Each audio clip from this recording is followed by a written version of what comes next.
और interior work के ऊपर। ऐसे बहुत सारे सदस्यों ने आप अपनी मैनेजिंग कमेटी से क्वेश्चन पूछे हैं और मैनेजिंग कमेटी के लोगों ने हमसे वो क्वेश्चन पूछे हैं। तो आज इस प्रोग्राम का मेन उद्देश्य यही है कि हम हमारे जो एक्सपर्ट हैं रमेश प्रभु सर और धर्मेंद्र पाटिल सर, वो दोनों आज प्रोग्राम में इन सभी सवालों के जवाब अपने प्रेजेंटेशन में देंगे।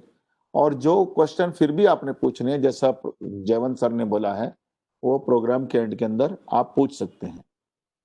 उसके साथ ही आज हमारे साथ जुड़े हैं सिद्धार्थ वर्मा जी, जो टाइम्स ऑफ इंडिया मुंबई उनका हेड ऑफिस है, वहां से हमारे साथ रहेंगे। और अमोल गाडगिल जी इंडियन एक्सप्रेस से हैं। आज मैं शुरुआत करना चाह रहा हूं कि हमारा जो लोगो है वो हमने अभी 2 दिन पहले ही रिलीज किया, और जिसके लिए आप सब लोगों ने हमें बहुत सारा प्रोत्साहन किया। We are extremely delighted and happy that you like this logo. तो अब ये लोगो हमारे सब जगह पर रहेगा।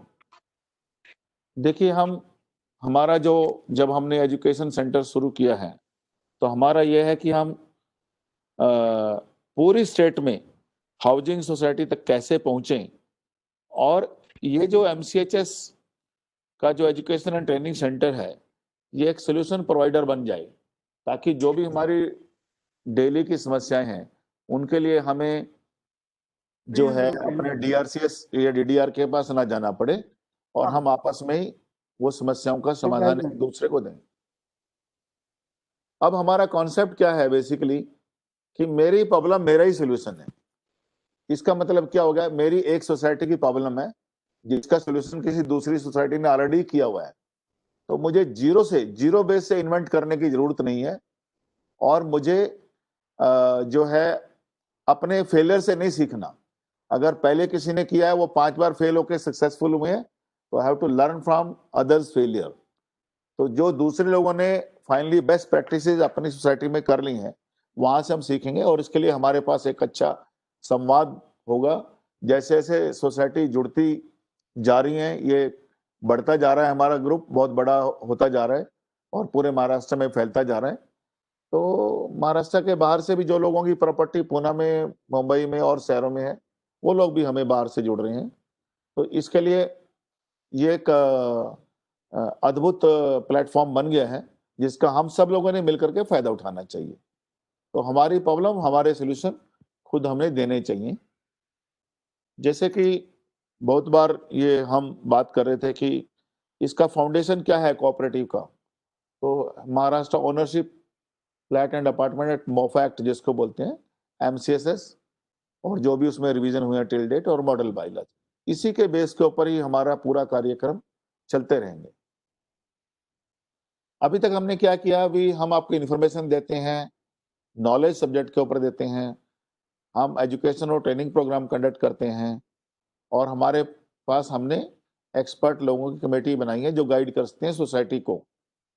और यही नहीं, हमारा काम यही नहीं है, बल्कि हम जमीन पर आकर के हम उसको इम्प्लीमेंट करने में भी सोसाइटी के साथ में एक हैंड होल्डिंग करने के लिए हमारे ही ग्रुप के सदस्य दूसरे ग्रुप के दूसरे सदस्यों की हेल्प करने के लिए तैयार हैं, सो दैट ये एमसीएचएस का जो प्लेटफॉर्म है, ये एक एंड टू एंड सोल्यूशन एक दूसरे के सहयोग से बन पाए।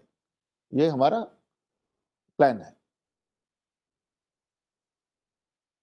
और हमारा उद्देश्य क्या था जब ये हम चालू किए थे, उस दिन से अभी तक और आगे भी रहेगा, कि सोसाइटी लिविंग के अंदर जो भी थोड़ा बहुत खींचतान होती है, त्रास होता है, झगड़े होते हैं, हम उसको कैसे एंजॉयबल एक्सपीरियंस में कन्वर्ट कर सकें, कैसे एमसी और सोसाइटी मेंबर के बीच में गैप को ब्रिज कर सकें, और जो गैप है एमसी और कोऑपरेटिव अथॉरिटी उनके बीच में कैसे गैप को ब्रिज कर सकें, कैसे कंप्लायंस बढ़ाएं, कैसे हमारे जो पूल ऑफ एक्सपर्ट आज हमारे साथ जुड़े हुए हैं वो हमें कैसे हेल्प करेंगे।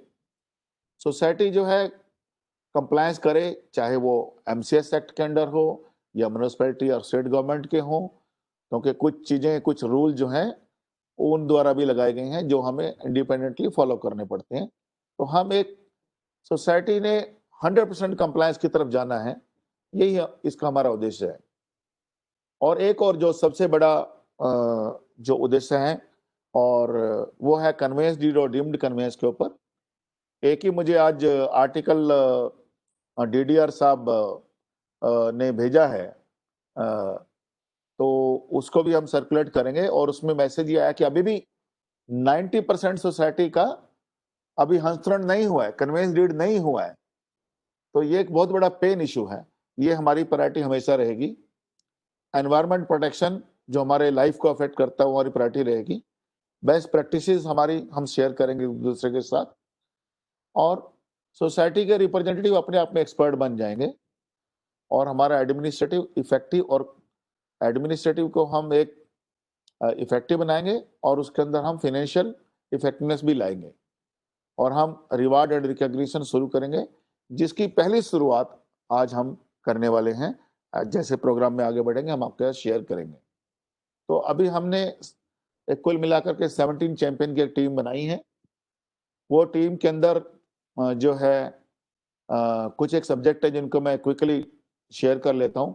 पीसीएमसी से कैसे अवार्ड लिया जाए, इस प्रोजेक्ट को लीड करेंगे, और सोसाइटीज के बीच में स्प्रेड करेंगे कि मैक्सिमम सोसाइटी इसमें पार्टिसिपेट करें।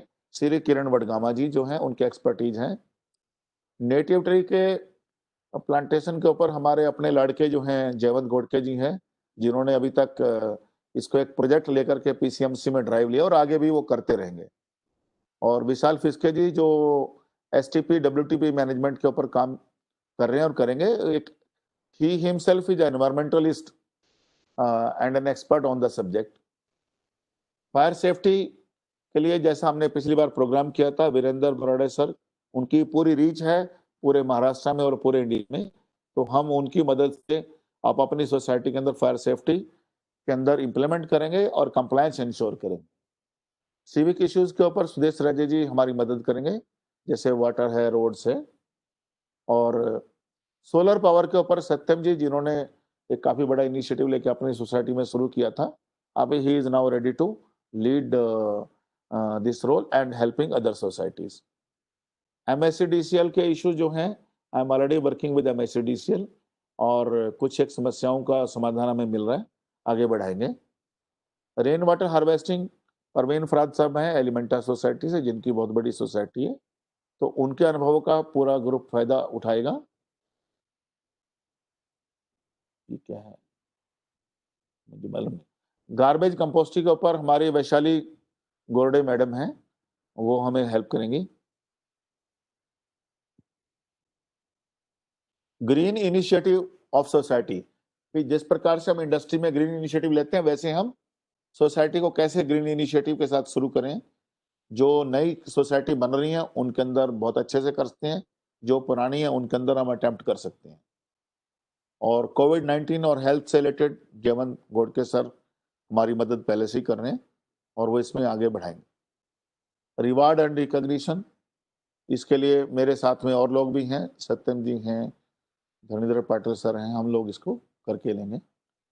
एनर्जी कंजर्वेशन के साथ साथ जो ट्रांसफार्मर का हैंडओवर सोसाइटी टू बिल्डर से एमएससीडीसीएल को, transformer maintenance, earthpit maintenance and electrical safety, इन सब्जेक्ट को मिलाकर के हेमचंद्र कुरिल सर हमारी हेल्प करेंगे। और एक और महत्वपूर्ण विषय जो हमने देखा है कि जब हमारे maid servant, cook, security etcetera, इनका कोई भी इंश्योरेंस नहीं होता, और जब प्रॉब्लम आती है तो वो हेल्पलेस हो जाते हैं। तो डोंडे सर हमारे जो हैं वैधनता के चेयरमैन हैं, उन्होंने अपनी सोसाइटी में इंप्लीमेंट किया है, हम सब लोग उनका बेनिफिट लेंगे।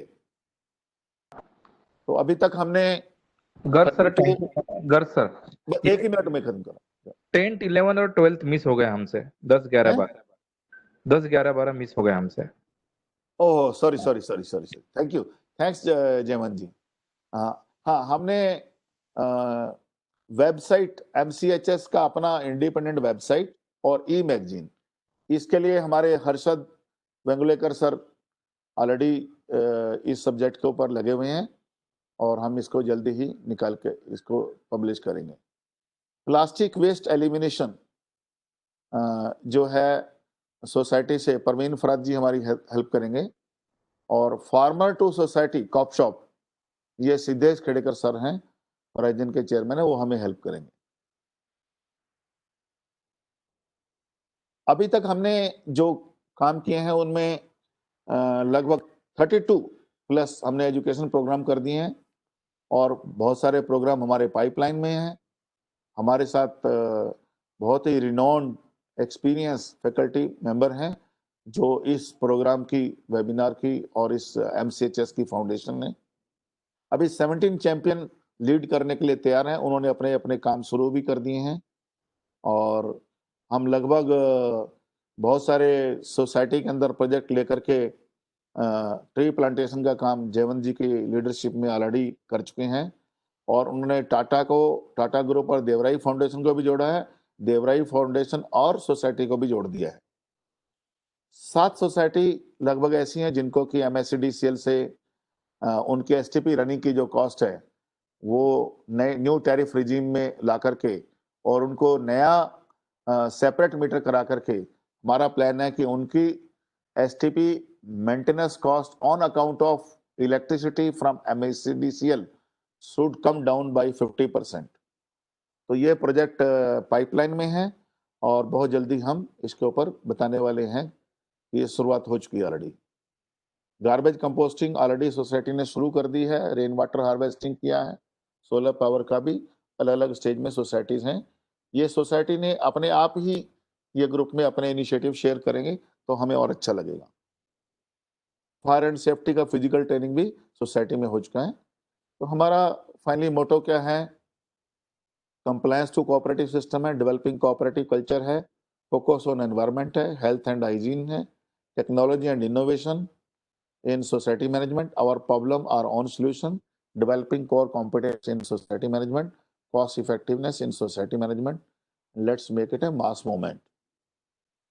चला काहीतरी नवीन करू आणि हा कारवा पुढे जाऊया, ये हमारा उद्देश्य रहेगा। हम मिलकर इसमें अंदर काम करेंगे। इसको हम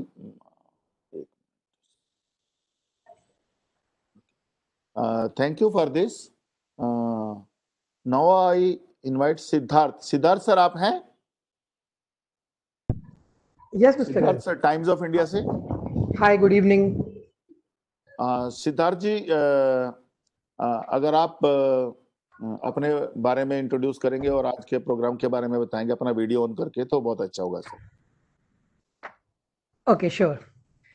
First of all, hi, good evening, everyone. Myself, Siddharth from the Times of India group. With me there are two more senior colleagues, Mr. Rahul Shankar and Mr. Shailin Chawla.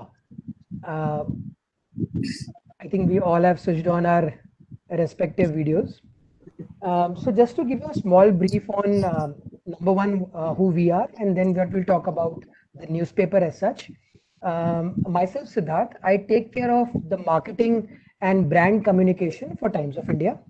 I take care of Mumbai, the entire state of Maharashtra, the entire state of Gujarat, and Goa as my markets. Whereas Mr. Shankar takes care of RMD, which we commonly know as the circulation business of the company. So he heads the circulation part. And Mr. Shailin Chawla heads the hospitality and support, which we also know as, admin, finance, and all the legalities, of the business. So, sir, कैसे convenient रहेगा? Should we start talking about Times of India? Any language which you want us to prefer speaking in English, Hindi, जैसे आप बोले, हम उसको वैसे कर सकते हैं? So there is no problem. आप Okay. Sure. So, sir, just to start with the Times of India brand, Times of India is actually a 180-year-old brand. We started in 1838 in Bombay itself. In Pune, we have been there since 1960.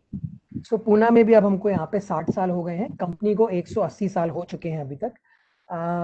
Primary business हमारा हमेशा as we are a newspaper हमेशा यही रहा है कि readers के पास तक राइट न्यूज़, ऑथेंटिक न्यूज़ और क्रेडिबल न्यूज़ पहुंचती रहे.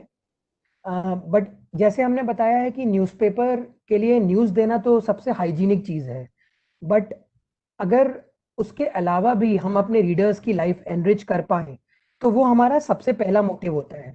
तो न्यूज़ देना तो एक बात रही, बट उसके अलावा हम कोशिश करते हैं कि हम कुछ ऐसी भी चीज़ें करें अपने रीडर्स की लाइफ में जिनसे उनकी लाइफ एनरिच हो जाए।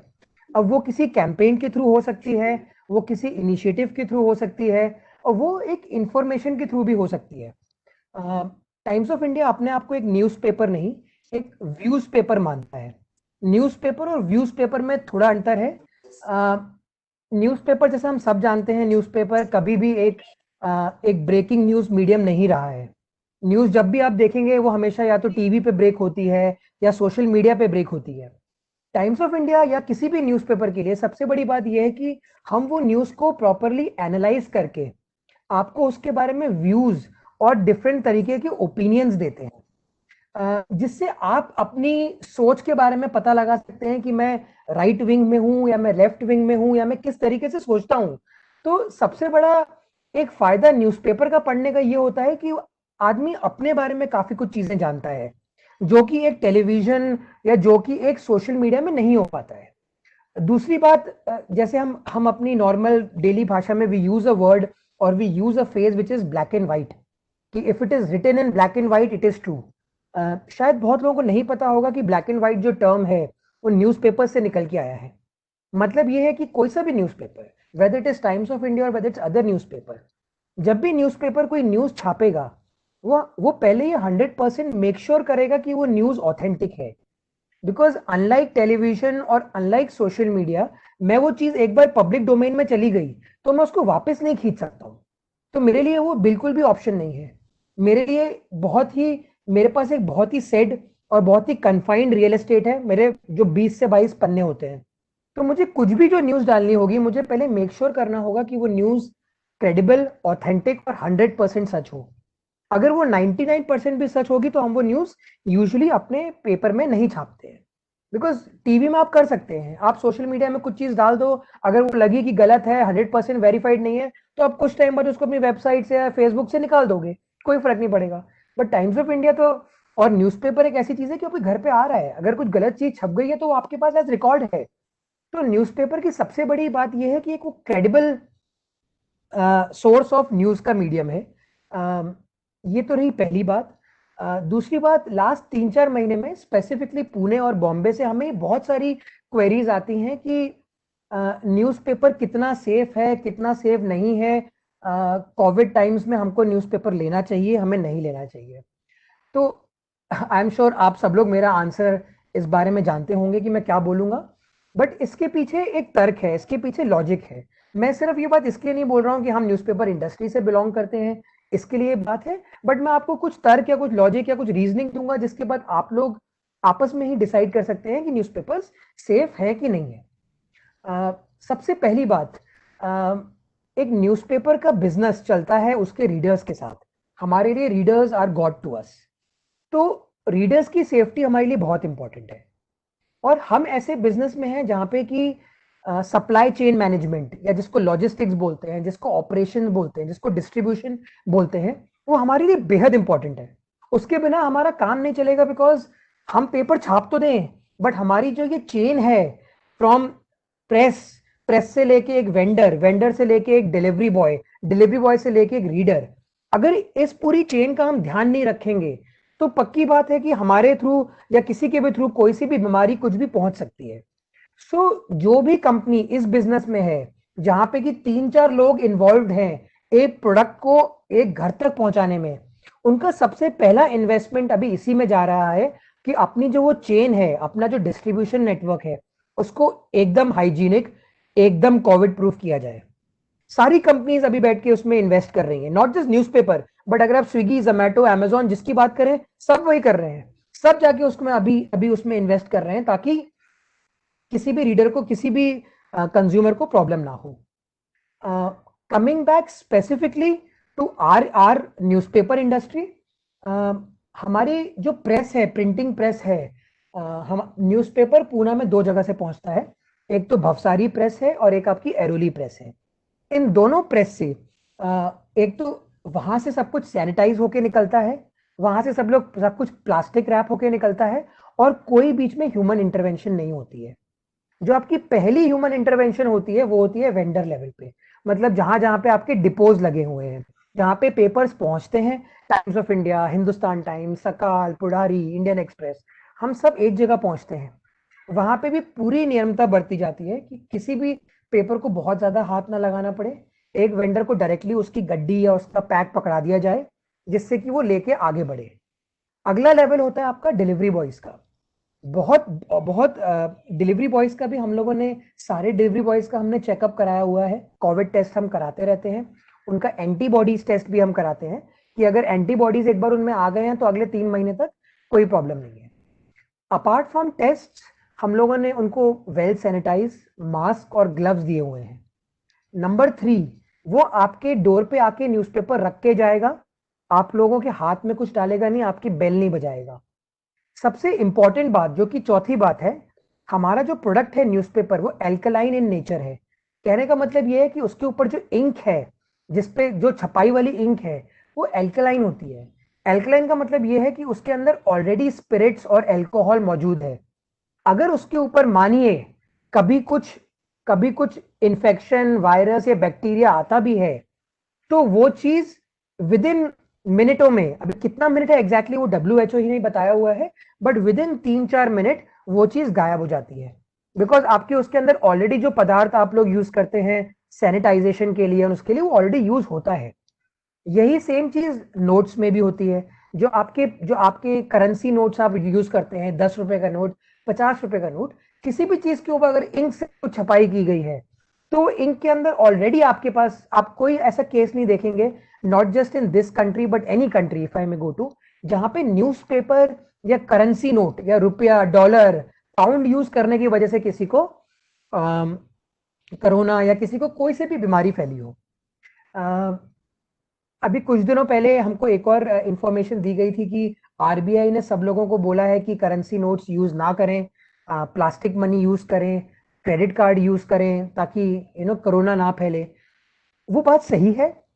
उसका रीजनिंग ये नहीं है कि नोटों के ऊपर कुछ होगा, उसका रीजनिंग ये है कि जितना ज्यादा आप नोट यूज करेंगे उतना ज्यादा आपको ATM की लाइन में के बाहर लगना पड़ेगा, उतना ज्यादा आपको ATM के बाहर भीड़ जमा होगी। तो वो भीड़ जमा ना हो, इसके लिए RBI ने कहा है कि आप जितना ज्यादा गूगल पे, जितना ज्यादा पेटीएम, जितना ज्यादा क्रेडिट कार्ड यूज करेंगे वो आपके लिए बेहतर है। बट इसका मतलब ये नहीं है कि नोट सेफ नहीं है, नोट्स एकदम सेफ है। सिमिलरली न्यूज़पेपर एकदम सेफ है, किसी में अभी तक कोई प्रॉब्लम, आज तक तो हमें अभी तक ऐसा कोई केस आया नहीं है जिस केस में कि बोला जा सके कि इस पर्टिकुलर चीज या इस पर्टिकुलर न्यूज़पेपर या इस करेंसी नोट की वजह से अभी तक कोई कोरोना फैला है। लास्ट बात करना चाहूंगा before I am open two questions, वो ये है कि देखिए डिलीवरी बॉयज अभी धीरे धीरे आपकी बिल्डिंग में आना शुरू करेंगे ही। ऐसी कोई सेट एक्सपायरी डेट नहीं है कि कोरोना इस दिन पे खत्म हो जाएगा। या तो हमारे पास वैक्सीनेशन आ जाएगी या तो हमारे पास हर्ड इम्यूनिटी आएगी। बट सबसे इंपॉर्टेंट चीज ये है जो WHO बोलता है, जो हम नहीं बोलते, कि अगर आप अपने आप में मास्क पहनते हैं और अगर आप अपने हाथ को सैनिटाइज करते हैं और सोशल डिस्टेंसिंग मेंटेन करते हैं, ये 3 चीजें अगर आप कर रहे हैं, तो आप चाहे दूध ले लीजिए, आप चाहे सब्जियां ले लीजिए, आप न्यूज़पेपर ले लीजिए, आप मिल्क ले लीजिए, आप कुछ भी ले लीजिए, अगर ये 3 काम आप कर रहे हैं तो आपको कोरोना नहीं होना चाहिए। मास्क पहनिए, हाथ बिल्कुल धोते रहिए अपने अच्छे से, सोशल डिस्टेंसिंग मेंटेन करनी है। उसके अलावा को एग्जिस्ट करने के लिए विद कोरोना हर चीज अभी ओपन कर दी गई है। अभी महाराष्ट्र में मॉल्स और रेस्टोरेंट्स भी खुलने वाले हैं, उसके अंदर भी पूरा ख्याल रखा जाएगा आपकी सेफ्टी का। अब तो 50% पे ही काम होगा, whether it is cinema hall and stuff. तो ये 3 चीजें जब तक एक आदमी मेंटेन कर रहा है, कोरोना नहीं होना चाहिए। ये ऐसा WHO का मानना है, और यही हम अपने न्यूज सोर्सेस के थ्रू भी प्रमोट करने की कोशिश करते हैं। Not because we are a newspaper and we want people to consume us, but also because it is a responsibility, it is a prime responsibility to let the citizens and reader know। उनके हमें मन से डर निकालना है, but at the same time हमें उनके मन में, हमको ये भी नहीं बोलना है कि आप एकदम ही खुले में जाइए और सब काम करिए। अपने प्रिकॉशंस बना के रखिए, उसके अलावा आप जो करना चाहे करें, एज लॉन्ग एज आपने ये 3 काम किए हुए हैं। तो इसके अलावा आप प्रॉब्लम कुछ या कोई और बीमारी आनी नहीं चाहिए। सो गर्ग जी, ये मेरी तरफ से छोटी सी एक प्रेजेंटेशन थी। Rahul, if you want to add something, Shailin ji, if you want to add something, if I have missed on to something, just handing it over to you. मैं सबका नमस्कार करता हूं, सबको नमस्कार करता हूं। I thank Maharashtra cooperative housing society for giving us this opportunity and it is an honour for all of us at Times Group कि हम लोग आपके साथ इस तरह से डिस्कशन कर रहे हैं। मैं जैसे आपको सिद्धार्थ ने बताया, I just want to inform all of you कि आज की तारीख में गेटिंग करेक्ट न्यूज बहुत ही जरूरी है। Right news, accurate news is very very important, because हम देखते हैं कि व्हाट्सएप पे या सोशल मीडिया पे हर तरह की न्यूज आती है और उस न्यूज का कोई वैलिडिटी हो इसके बारे में कहना बहुत मुश्किल है। जैसे कुछ ही दिन पहले सोशल मीडिया में व्हाट्सएप पे न्यूज आ रहा था कि अगर किसी को कोरोना से बचना हो तो आप स्टीम इनहेलेशन लीजिए। फिर कुछ दिन पहले आ रहा था कि आप स्टीम इनहेलेशन नहीं, आप गर्म पानी पीजिए। Now the reality is there are various kinds of news which are coming in social media. किसी को पता नहीं कि वो सही है या नहीं सही नहीं है। Therefore, from that perspective, I would request all of you to trust the news that comes in the newspaper, क्योंकि न्यूज़पेपर में जो भी न्यूज आती है वो एक एडिटर के थ्रू पास करती है और उसके बाद छपती है। So therefore, I really request all of you for your support, because it's very important that all of you और आपके जो residents हैं आपकी societies में, they are correctly informed. So I really look forward to your support and thank you very much. So I'll just add a little to what Siddharth and Rahul have said. I think उन्होंने करीब सब कुछ cover तो कर ही लिया है और अभी हमारी तरफ से काफी बात हो गई। I'm sure आप लोगों के पास काफी सवाल होंगे, तो हम आपके सवाल भी सुनना चाहेंगे और जाते जाते हम आपको एक ईमेल और फोन नंबर भी दे जाएंगे कि इसके बाद भी अगर आपके कोई सवाल हो तो आज शाम को आप ना पूछ सके तो आप हमारे को प्लीज पूछिए, हम आपके सवालों के पूरे जवाब देंगे। कहने का मतलब यह है कि ऐसे इसके बाद आप लोगों के जहन में कोई डर नहीं होना चाहिए न्यूज़पेपर के बारे में। तो कृष, आप कुछ बोलना चाहेंगे? Would you like to add? हम ये जानना चाह रहे हैं कि आप नॉर्मली हमारा फॉर्मेट कैसा है कि प्रोग्राम के एंड में क्वेश्चन आंसर करते हैं। अगर आप स्टे करेंगे तो हम एंड में पूछेंगे और अगर आप नहीं कर पाते तो फिर अभी पूछेंगे। नहीं गर्ग साहब, आप जो आपका फॉर्मेट है हम उसी को फॉलो करेंगे। नहीं, आई थिंक आप सवाल कर लीजिए गर्ग साहब, आपका सवाल आने दीजिए क्योंकि हमारा जो सब्जेक्ट है वो लंबा चलेगा। Okay sir, okay sir. Let them just take the questions related to newspaper. Yeah, sure.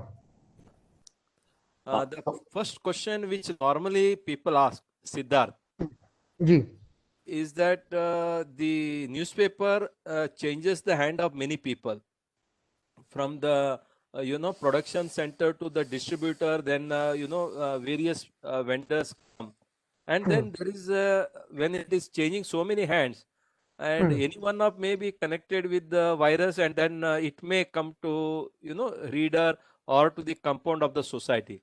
How you address this? So sir, there are 3 major points from the factory or from our press to the reader.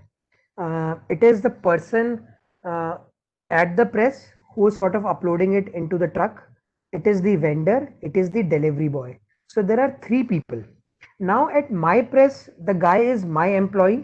We always make sure that we guys get them checked every 2 weeks for corona, for antivirus, for antibodies. We also make sure that these guys are well sanitized, they are well covered, they're wearing their PPE suits, and then they upload everything.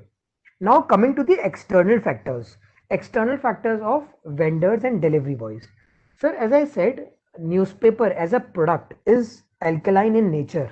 इसमें आप कुछ भी आप इसके ऊपर हाथ लगाएंगे या कुछ इस पे मानिए वायरस या बैक्टीरिया आता भी है, जो उसकी न्यूज़पेपर इंक है उसकी वजह से वो 2 या 3 मिनट से ज्यादा रहता नहीं है, वो चला जाता है 2 या 3 मिनट। जहां तक डिलीवरी बॉयज की बात है, आई एम श्योर आप सब लोगों ने थोड़ा सा, you all would have noticed that कई जगह पे जो लोग न्यूज़पेपर शुरू करना चाह रहे हैं उनको डिलीवरी बॉयज ही नहीं मिल पा रहे हैं। वेंडर फोन करके बोल रहा है कि sir I want to deliver the paper but there are not enough delivery boys. The reason is we are doing a very thorough screening of all delivery boys.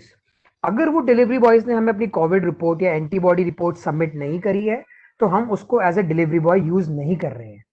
पहली बात. जिसने हमको अपनी रिपोर्ट सबमिट करी है ऑफ दिस थिंग, और ये सिर्फ हम ही नहीं, ये Swiggy Zomato, I am sure most of the people would be doing it. I can't promise that whether they are doing it or not, but my expectation is they should be. हम लोग ये काम कर रहे हैं. जो लोगों ने अपनी रिपोर्ट सबमिट भी कर दी है वो भी सर अपने हाथ में मास्क, अपने हाथ में ग्लव, मुंह पे मास्क और उसकी जेब में सैनिटाइजर हमेशा होगा. वो आपके डोर स्टेप पे, आपकी डोर पे, आपके मैट पे पेपर रख के चला जाएगा. Worst case scenario, even if there is some residual of his hand, within 2 minutes when it is lying on your floor or on the doorknob, it will go off completely. So sir, abhi tak, if I have to answer that question, there is absolutely zero instances of newspapers spreading any virus there.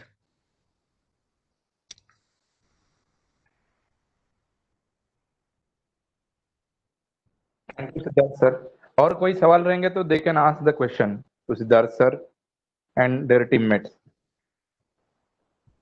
मेरा question इसमें add करता जी. हूँ कि एक society में like Times of India ही नहीं, बहुत सारे न्यूज़पेपर, 10-15 टाइप के न्यूज़पेपर आते हैं और सभी लोगों के अलग अलग डिस्ट्रीब्यूशन के लिए बॉयज रखे होते हैं.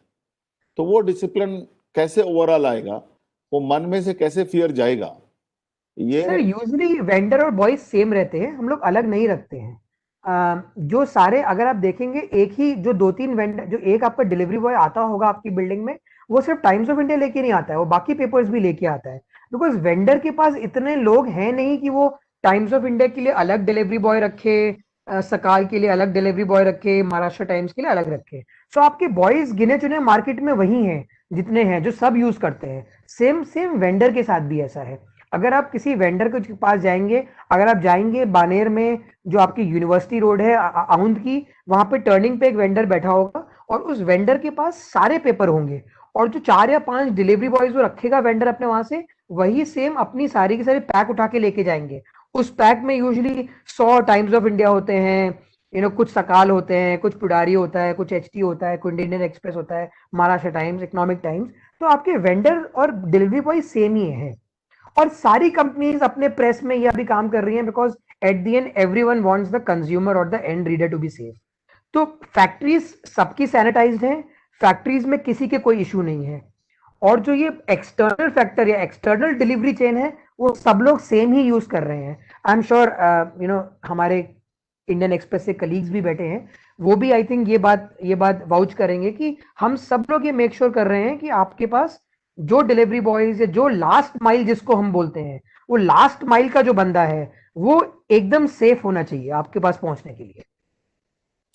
मेरा इसमें 2 पॉइंट है आपके लिए. जी. एक तो जैसे न्यूज़पेपर का कोई एसोसिएशन होगा, जैसे न्यूज़पेपर गिल्ड एसोसिएशन है जी, उसकी तरफ से कोई आप एसओपी बना करके सभी न्यूज़पेपर में ब्रॉडकास्ट क्यों नहीं कर देते, जिससे कि कॉन्फिडेंस लेवल बढ़े. 1 मिनट प्लीज, 1 मिनट होल्ड जी, कीजिए. जी, जी, दूसरा, जी. जो न्यूज़पेपर एजेंट है जिनके जो बॉयज हैं, क्या जी. उनको एक एडिक्वेट ट्रेनिंग मीडिया की तरफ से, जैसे times of India, Indian express, इनकी तरफ से देके कुछ सर्टिफाई किया जा सकता है कि they have been adequately trained to follow the norm for covid protection? Okay. So sir, पहला वाला जो आपका सवाल है वो हम ऑलरेडी कर रहे हैं. अगर आप देखें कि हमारे न्यूज़पेपर्स में हम सब लोगों ने एंटायर न्यूज़पेपर इंडस्ट्री की तरफ से काफ़ी एड्स और काफ़ी एडिटोरियल निकाला है जो बात करता है कि न्यूज़पेपर्स आर सेफ. टेलीविज़न भी, जैसे हमारे चैनल्स हैं Times Now, Mirror Now, ET Now, Romedy Now, इन सब चैनल्स पे भी हम ये ब्रॉडकास्ट बहुत, अगर आप टिकर देखें, अगर आप गुलजार, हमने एक गुलजार साहब की फिल्म भी निकाली है उनके साथ, जिसमें गुलजार साहब भी यही बात कर रहे हैं कि न्यूज़पेपर्स एकदम सेफ हैं और कैसे वो मतलब 3-4 पीढ़ियां उसको पढ़ते हुए आ रही है और उसके बिना आपकी मॉर्निंग कंप्लीट नहीं होती है. तो अगर आपके पहले क्वेश्चन का मैं आंसर दूं तो हम लोग सब जगह पे अभी ये कर रहे हैं ऐसा. ये लास्ट 2 महीने से हम लोग कर रहे हैं. सारे न्यूज़पेपर्स में एज ए इंडस्ट्री हम लोग ये ऐड डाल रहे हैं कि हम सेफ हैं, आप हमें जितना ज़्यादा हो सकता है यूटिलाइज करें, हमारा इसमें कोई प्रॉब्लम नहीं आएगा। सर आपका सेकंड क्वेश्चन अगर आप एक बार और वापस इसी के सेकंड पार्ट एक बार आप वापस रिपीट कर दें तो मैं आपको उसका भी आंसर दे दूं। मेरा क्वेश्चन यही है कि जो last mile of newspaper distribution है, जी जी सबसे ज्यादा रिस्क सोसाइटी को वहीं पर ही लगता है। जी तो जी अगर आप सब लोग मिलकर के या इंडिविजुअल इनिशिएटिव कोई भी मीडिया ग्रुप लेकर के जी आपके जो भी एजेंट हैं वो कॉमन होंगे, उनके जी वॉइस जी को और उनके मालिकों को जो भी डिस्ट्रीब्यूट करते हैं, क्या जी उनको कोई ऐसा एसओपी इंप्लीमेंट करें, ट्रेनिंग दें और कोई सर्टिफिकेट दें, और वो जब हम समझें कि जब ये लोग जो जिनके पास ये सर्टिफिकेट है या कार्ड है, जी वो जी लोग अच्छे से trained and they are following all the guideline, तो ये एक लेवल ऑफ जो है प्रोटेक्शन हमारे लिए हो जाएगा। जी सही, आइडिया बहुत अच्छा है। ये हम डेफिनेटली इम्प्लीमेंट करने की कोशिश करेंगे। ट्रेनिंग जैसे आपने बताया, ट्रेनिंग हमने सबको दे के रखी है, बट जैसे आप बोल रहे हैं कि जैसे एक ISO सर्टिफिकेट हो जाता है, ऐसा कुछ हो जाता है जिसके अंदर कि सामने वाला वो लोगो देखते ही समझ जाए कि this guy is certified. So ये मैं बिल्कुल आपका suggestion I will take it to my management. मैं उनसे बात करूंगा कि ये अगर ऐसा कुछ किया जा सके जिसमें कि सारे वेंडर्स को एक सर्टेन सर्टिफिकेशन मिल जाए कि जिसको देखते ही रीडर को मालूम पड़ जाए कि भाई ये है। क्योंकि ये काम जैसे मैं आपको बता रहा था, हमने थोड़ा बहुत किया हुआ है, ट्रेन किया हुआ है, but I by your point कि इसके अंदर अगर एक चीज दिखाने वाली हो जाएगी, एक सर्टिफिकेशन हो जाएगा, तो रीडर कॉन्फिडेंस हाई हो जाएगा। तो ये पॉइंट मैं आपका डेफिनेटली लेता हूं और अपनी मैनेजमेंट से इसके बारे में डेफिनेटली बात करूंगा। Okay, anyone else can ask any question?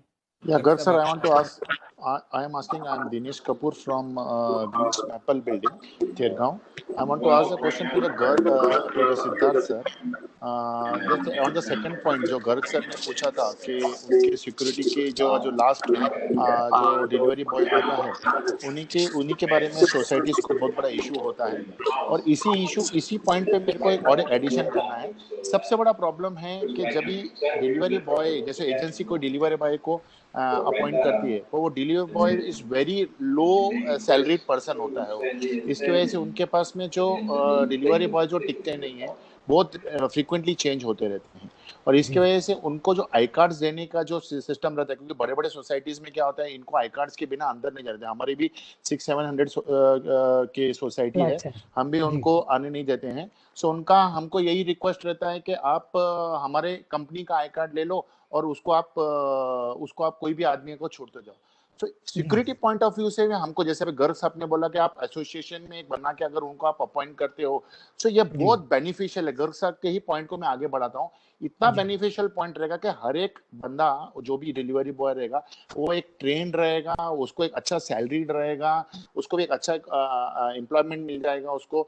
तो ये चीज से बहुत बेनिफिट हो सकता है, ताकि उसको एक आई कार्ड रहेगा। अभी क्या होता है, डिलीवरी करने के आने के लिए, एजेंसी का कार्ड आने के लिए हर टाइम वो चेंज होता रहता है। और आपने जैसे बताया कि आपका लास्ट डिलीवरी पॉइंट ग्लव्स पहन के आता है, ठीक है, कोरोना है, आपके हिसाब से आपने ये भी पॉइंट अच्छा बोला कि वो 2 मिनट भी नहीं रहता है। सो अगर ग्लव्स नहीं भी पहन के आता है, that is not the issue, but जो सिक्योरिटी पॉइंट ऑफ व्यू से तो चेंज होता रहता है, that is very much big point. ये सब गर्ग सर को भी शायद पता होगा, प्रभु सर को भी शायद पता होगा। ये बहुत बड़ा इशू है जो सोसाइटीज में ये फ्रीक्वेंटली चेंज होते हैं उनके हाथ पे। Thank you very much sir, you can answer. Sure, sir. So point well taken. In between, we had actually tried to give them ID cards. We tried issuing them a Times of India ID card. But at that point of time, police sort of stopped them. They said it has to be an ID card issued by the Pune police or Bombay police of that, or any police of that certain city. तो वहां पे जाके वो बीच में exercise थोड़ा रुक गया था, because for a police I card you need other identification which usually these guys from lower strata they don't have it. But we have taken this point. Probably if not an I card, definitely a certification basis each and every individual. अगर वो भी हम align कर पाए तो we will definitely do it. We have taken this point, it's a very valid point, we'll take it to the management.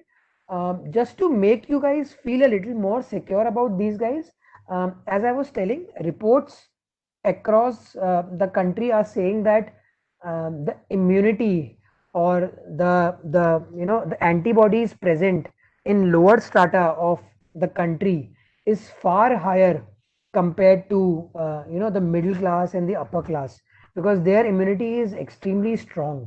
सो एक वो ये बहुत ही स्टैटिस्टिकल चीज है, बट मैंने कहा ये भी मैं आपको शायद it's good to let you know कि जो भी जितने भी केसेस हमारे यहाँ पे हैं वो यूजुअली हायर स्टाटा या हायर इनकम लेवल या मिडिल इनकम लेवल में है।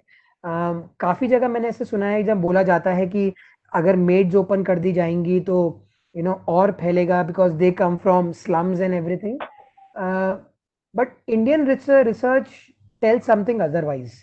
इंडियन रिसर्च ये बोल रहा है कि इस चीज का जो ओरिजिनेशन हुआ था it started from other countries.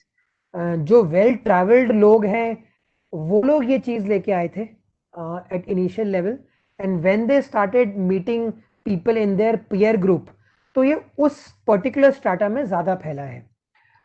नीचे के लेवल पे उनकी एंटीबॉडी स्ट्रांग है, उनकी इम्यूनिटी स्ट्रांग है, तो उन लोग का चांस ऑफ फाइटिंग कोविड और इम्पैक्टिंग कोविड इज लोअर। इसका कुछ कनेक्शन नहीं है। मैंने सोचा कि सिद्धार्थ जी टाइम को ध्यान में रखते हुए ये जी। जो आपने पॉइंट बोला था पुलिस का पास वाला वो जी। वैलिड नहीं है, क्योंकि वो लीगल एंगल से था, आईसीएमआर और सेंट्रल गवर्नमेंट की गाइडलाइन को फॉलो करने मूवमेंट के लिए, वो मूवमेंट के लिए था, वो हाँ सर, कोविड मूवमेंट प्रोटेक्शन के अलग लिए बात है। वो मूवमेंट अभी वो नहीं रहा प्रॉब्लम, अभी हम जी, आपकी जी। तरफ से एक्सपेक्ट कर रहे हैं, जी बिल्कुल। तो हम पुलिस मैंने की आपके तरफ से पॉइंट नहीं ले कर लिया। रहे। नहीं सर, पहले वाला तो पुलिस वाला पहले वाला मेरा भी एंगल था यही कि वो हमारे सिद्धार्थ सर, मैं भी यही बोलना जी। चाहता हूँ जो गर्ग सर का, हम लोग एक कोविड के हिस्से से नहीं बोल रहे हैं।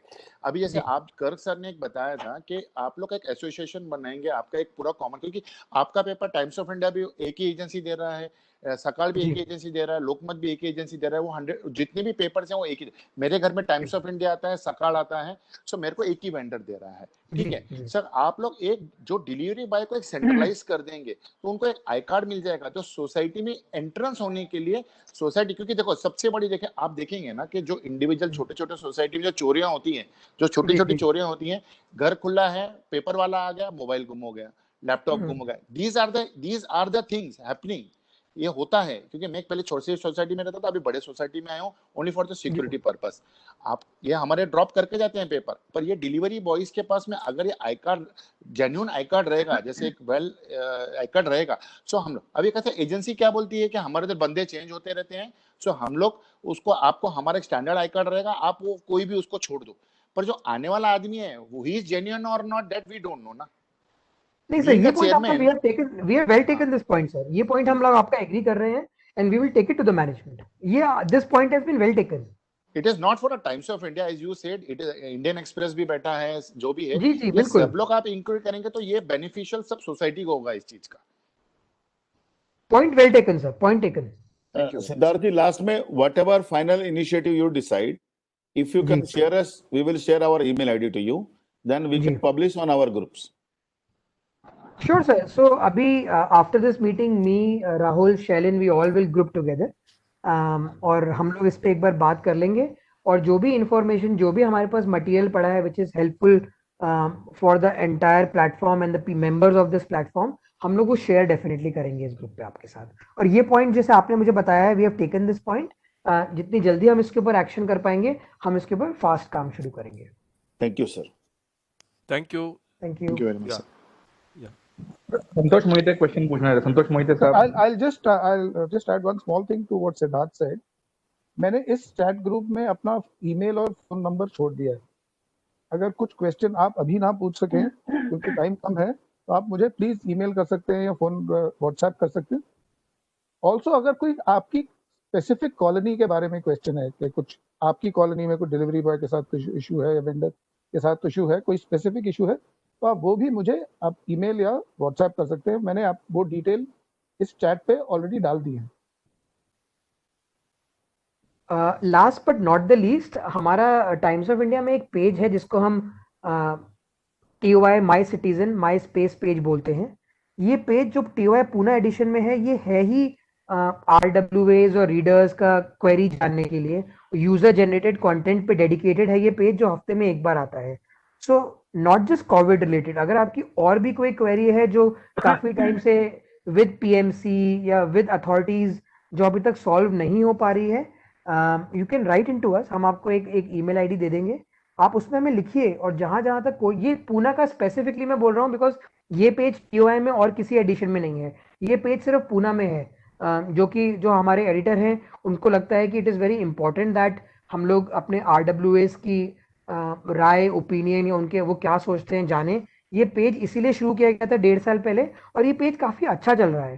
तो अगर आपको कहीं पे भी कोई और प्रॉब्लम भी लग रही है जो आपको लगता है कि this can be taken up by Times of India और Times of India can become your voice, we will be happy to become a catalyst and help you out.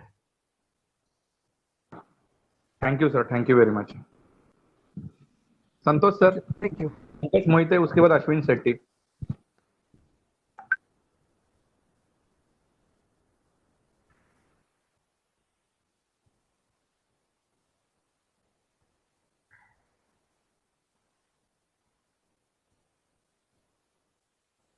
आपका आवाज नहीं आ रहा है।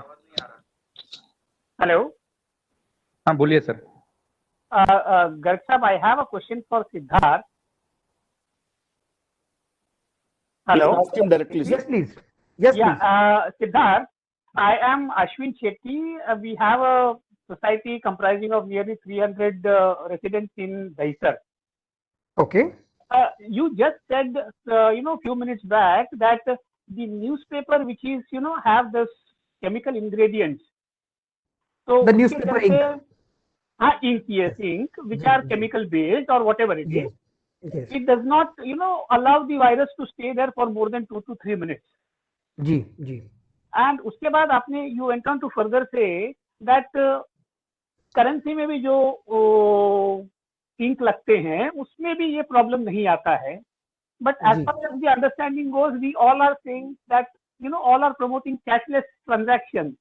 कि करेंसी ट्रांसफर करते हैं, एक दूसरे को देते हैं, तो chances of covid is there. तो थोड़ा एक कंफ्यूजन लग रहा है कि what is right and what is wrong. Sir, जो ये लोग बोल रहे हैं ना कि आपको we should not use currency, वो इसलिए नहीं बोल रहे हैं कि because currency will have a virus, but the problem is when you go to acquire that currency, that is a bigger problem.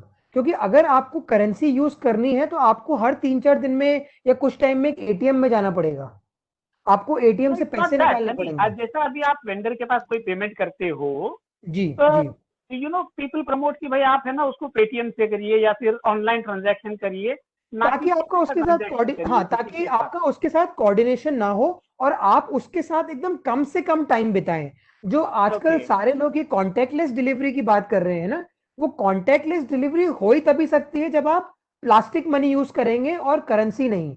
देखिए, न्यूज़पेपर में if you ask me has always been contactless. वो जब newspaper 6:30 बजे आपके घर पे आके डाल के चला जाता है, and probably if you guys get up at 6:45 और 7 o'clock, you always find that paper. The use of plastic money or Paytm or Google is to make sure that you don't get in touch with your vendor or you are not exposed to your vendor for more than a second. इसके लिए वो use करते हैं. Newspaper में तो वैसे ही आप अपने वेंडर की शक्ल नहीं देख पाते होंगे. Okay, just to clear my doubt, it has nothing to do with कि भाई अगर नोट हम एक दूसरे को ट्रांसफर कर देते हैं हाथ में, तो नोट के through I am not getting Covid into my home. Sir, note तो मैंने एक एग्जांपल यूज किया है. मैं बोल रहा था अगर नोट से नहीं आ रहा है तो न्यूज़पेपर तो और ज्यादा सेफ है. न्यूज़पेपर क्योंकि नोट तो एक दिन में 10 बार हाथ चेंज करता है, पता नहीं कहाँ कहाँ जाता है, गिरता है, पड़ता है, रोड पे रखा जाता है, कहाँ कहाँ जाता है. तो मैं तो ये बोल रहा हूँ कि अगर अगर नोट से अभी तक कुछ नहीं हुआ है तो न्यूज़पेपर तो उससे 4 गुना ज्यादा सेफ है. तो मेरा नोट का यूज करने का एग्जांपल वाज जस्ट टू से कि जब वहां से कुछ नहीं है तो न्यूज़पेपर से तो डेफिनेटली कुछ नहीं होगा. मैंने इसलिए नोट का एग्जांपल दिया था. Cleared my doubt. Thank you very much. जी, thank you. Thank you sir, thank you very much. Garg sir, वो सर्टिफिकेट का थोड़ा सा सत्यम सर बोलने के लिए बोलेंगे. सत्यम जी नहीं जुड़ पा रहे? जुड़ रहे. Okay. Okay. Thank you, Siddharth. We will now shift to the society matter. Sure. Of course, you may remain. We have no issue. Yeah, Garg Sahab.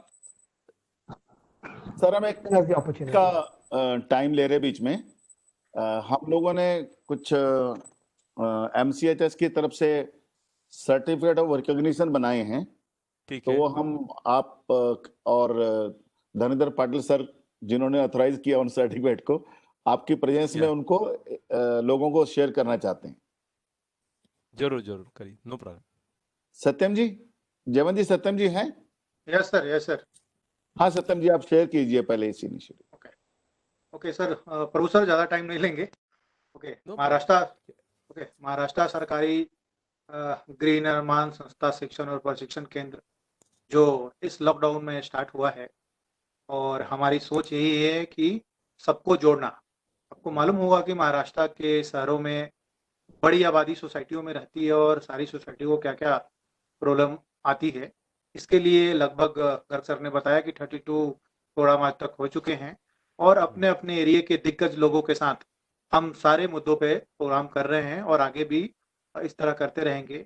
इसी में हमारे समाज के कुछ अनसंग हीरो हैं जिनको आज हम सर्टिफिकेट दे के उनके कामों को रिकॉग्नाइज करेंगे।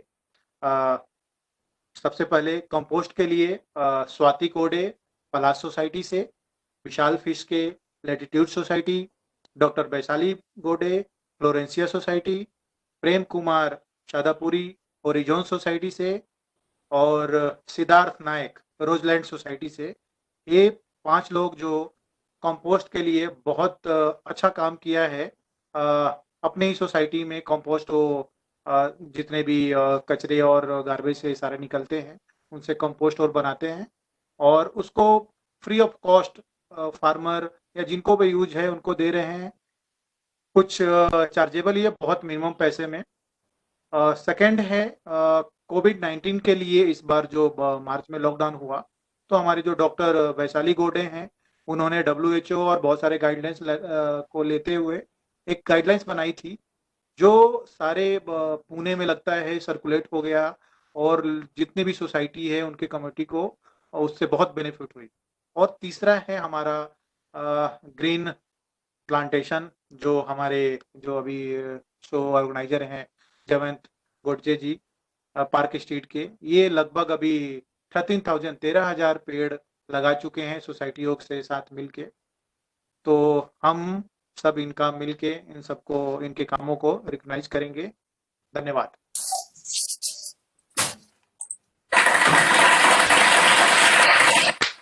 Thank you Satyam sir, thank you. Not that list, ये जो सर्टिफिकेट है उसके लिए हर्षद सर, बाद में गर्ग सर ने जो मेहनत किया है, we would like to appreciate that thing also. Thanks a lot. Garg sir, आप फटाफट सर्टिफिकेट शेयर करके प्रभु सर का लेक्चर स्टार्ट कर सकते हैं इमीडिएट। एक विशाल फिजिकल दिख रहा है, immediately you can slide it down.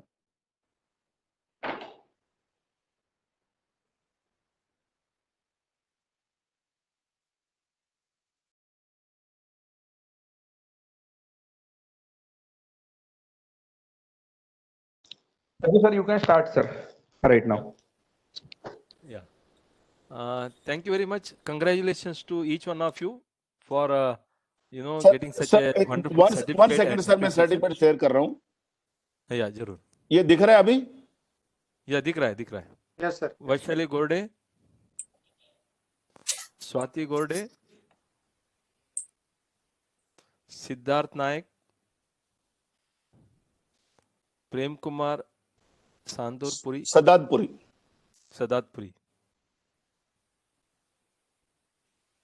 Vaishali Gorde, ये अलग सब्जेक्ट के लिए। या जय गोडके, बस यहाँ पर थे। या congratulations to each one of you for your wonderful recognition and appreciation that Maharashtra Society Education and Training Center is given you. Yeah. So आज का विषय है कि AGM हम क्या ले पाएंगे या नहीं ले पाएंगे।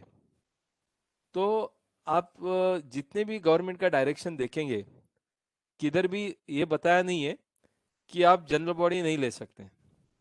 रादर सेक्शन 75 में भी ये बताया गया कि within 6 months from the close of cooperative year we have to have the general body. तो मतलब general body has to be conducted by 30 September 2000। उसमें कोई दोहराया नहीं है, 6 महीने के अंदर अपने को करना है। बट क्या कोई गवर्नमेंट गाइडलाइन ऐसा है कि जहां जेजीएम या एसजीएम को स्टे दिया है? बिल्कुल कोई स्टे नहीं है। रादर क्योंकि कोविड का दौरा चल रहा है, लोगों में थोड़ा सा तकलीफ है मिलने का वगैरह, इसके लिए जून 24 जून 2020 को महाराष्ट्र गवर्नमेंट का जो कोऑपरेटिव कमिश्नर है अनिल कावड़े साहब ने एक सर्कुलर निकाला था, जिसमें यह बताया गया कि मैनेजिंग कमेटी का जो मीटिंग है, जो मंथली होता है, उसको आप चाहिए तो डिजिटल कर सकते हो। इसका मतलब ये नहीं फिजिकल मीटिंग आप नहीं ले सकते हो। जहां फिजिकल मीटिंग आप नहीं कर सकते हो, आप डिजिटल माध्यम ऑफर सकते हैं। अभी डिजिटल मतलब वीडियो कॉन्फ्रेंस हो सकता है, व्हाट्सएप में हो सकता है, या आप कॉन्फ्रेंस कॉल करके भी एक मीटिंग ले सकते हैं। तो इस तरह का एक माध्यम कोऑपरेटिव कमिश्नर ने मैनेजिंग कमेटी मीटिंग लेने के लिए एक संधि दिया है। अभी सवाल ये आता है कि क्या जनरल बॉडी भी हम डिजिटल माध्यम से ले सकेंगे? अभी ऐसे कोई क्लैरिटी नहीं है, ना देयर इज अ प्रोहिबिशन। आप कोऑपरेटिव प्रिंसिपल देखेंगे, there has to be personal participation. One of the principles of cooperative is to have a personal participation characteristic. हर मीटिंग में पर्सनल पार्टिसिपेशन होना चाहिए, क्योंकि ये डेमोक्रेटिक सेटअप है।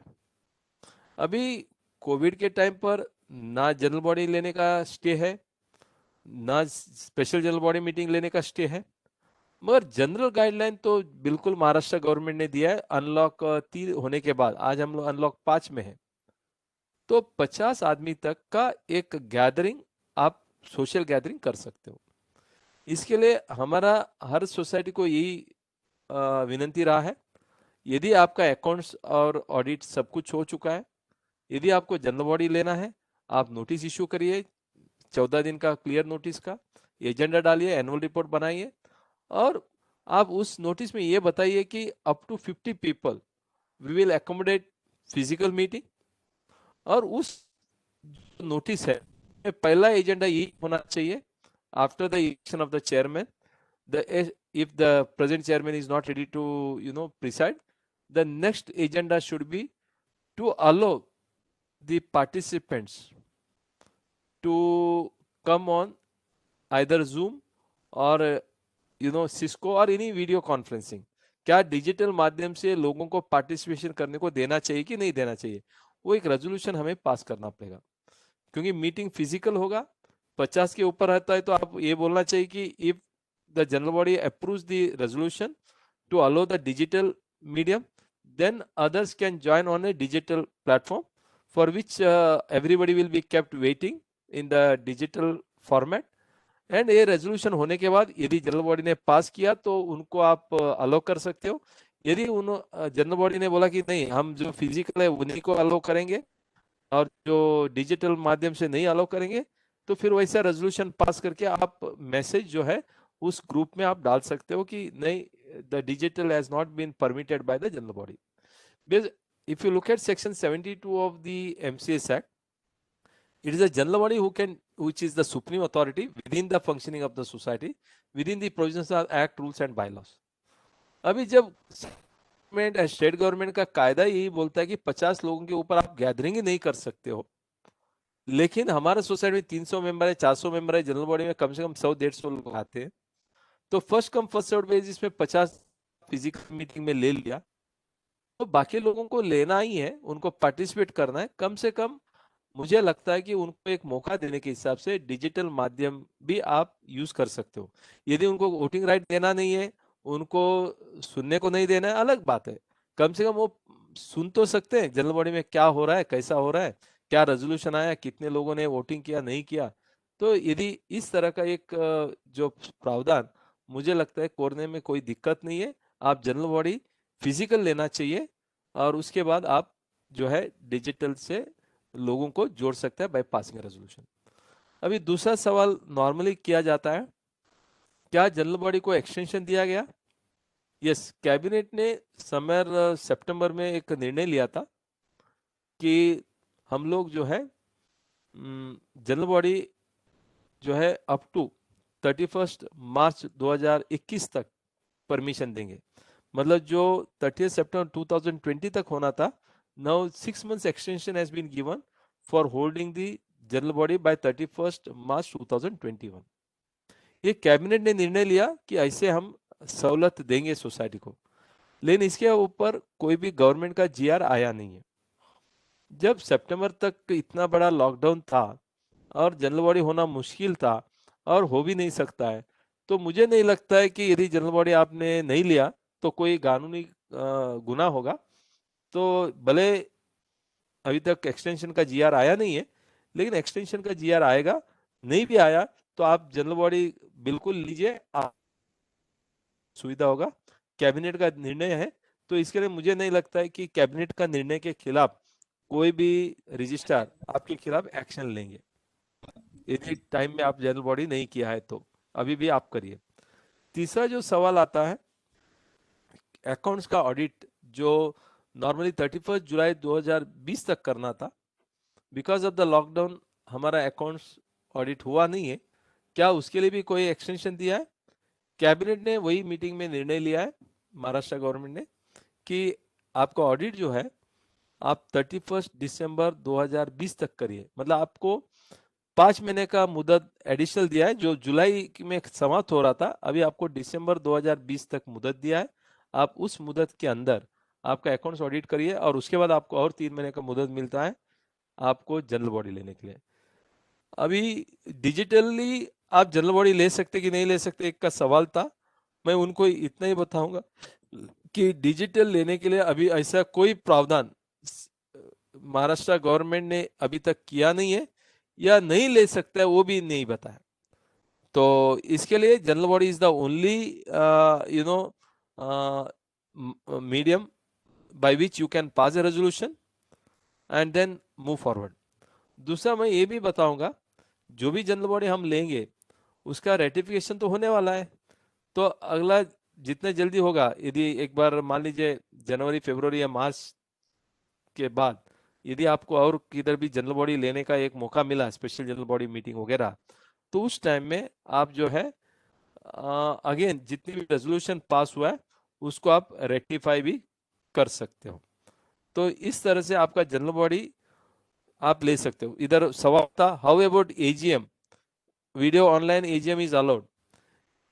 अभी तक एजीएम बाय ऑनलाइन परमिटेड नहीं है, लेकिन आप ये मिक्सचर करके आप कर, और कोई सवाल है तो आप जरूर पूछ सकते हैं, क्योंकि मेरे पास यही 3 सवाल का मेन उत्तर मुझे देना था। यदि और किसी को कोई सवाल है जरूर आप कर सकते हो। और डीबी पाटिल साहब भी इधर है, जो हमारा डिस्ट्रिक्ट डिप्टी रजिस्ट्रार थे पुणे में। तो डीबी पाटिल साहब, आप भी उस जनरल लेकर अकाउंट्स के बारे में आप कुछ अपना जानकारी दे सकते हो। हेलो। Yes sir. अभी तो आपने सभी सवालों के जवाब तो दे दिए हैं, अभी बचा क्या है? आप इसको ये सजेशन को एज ए फॉर्मर रजिस्ट्रार या as a consultant, how you look at it? देखिए, अभी तो एजीएम तो ऐसे ही लेना पड़ेगा जैसे आपने काफी मिडल वे सजेस्ट किया है। तो ये ऑनलाइन भी है और ऑफलाइन भी है।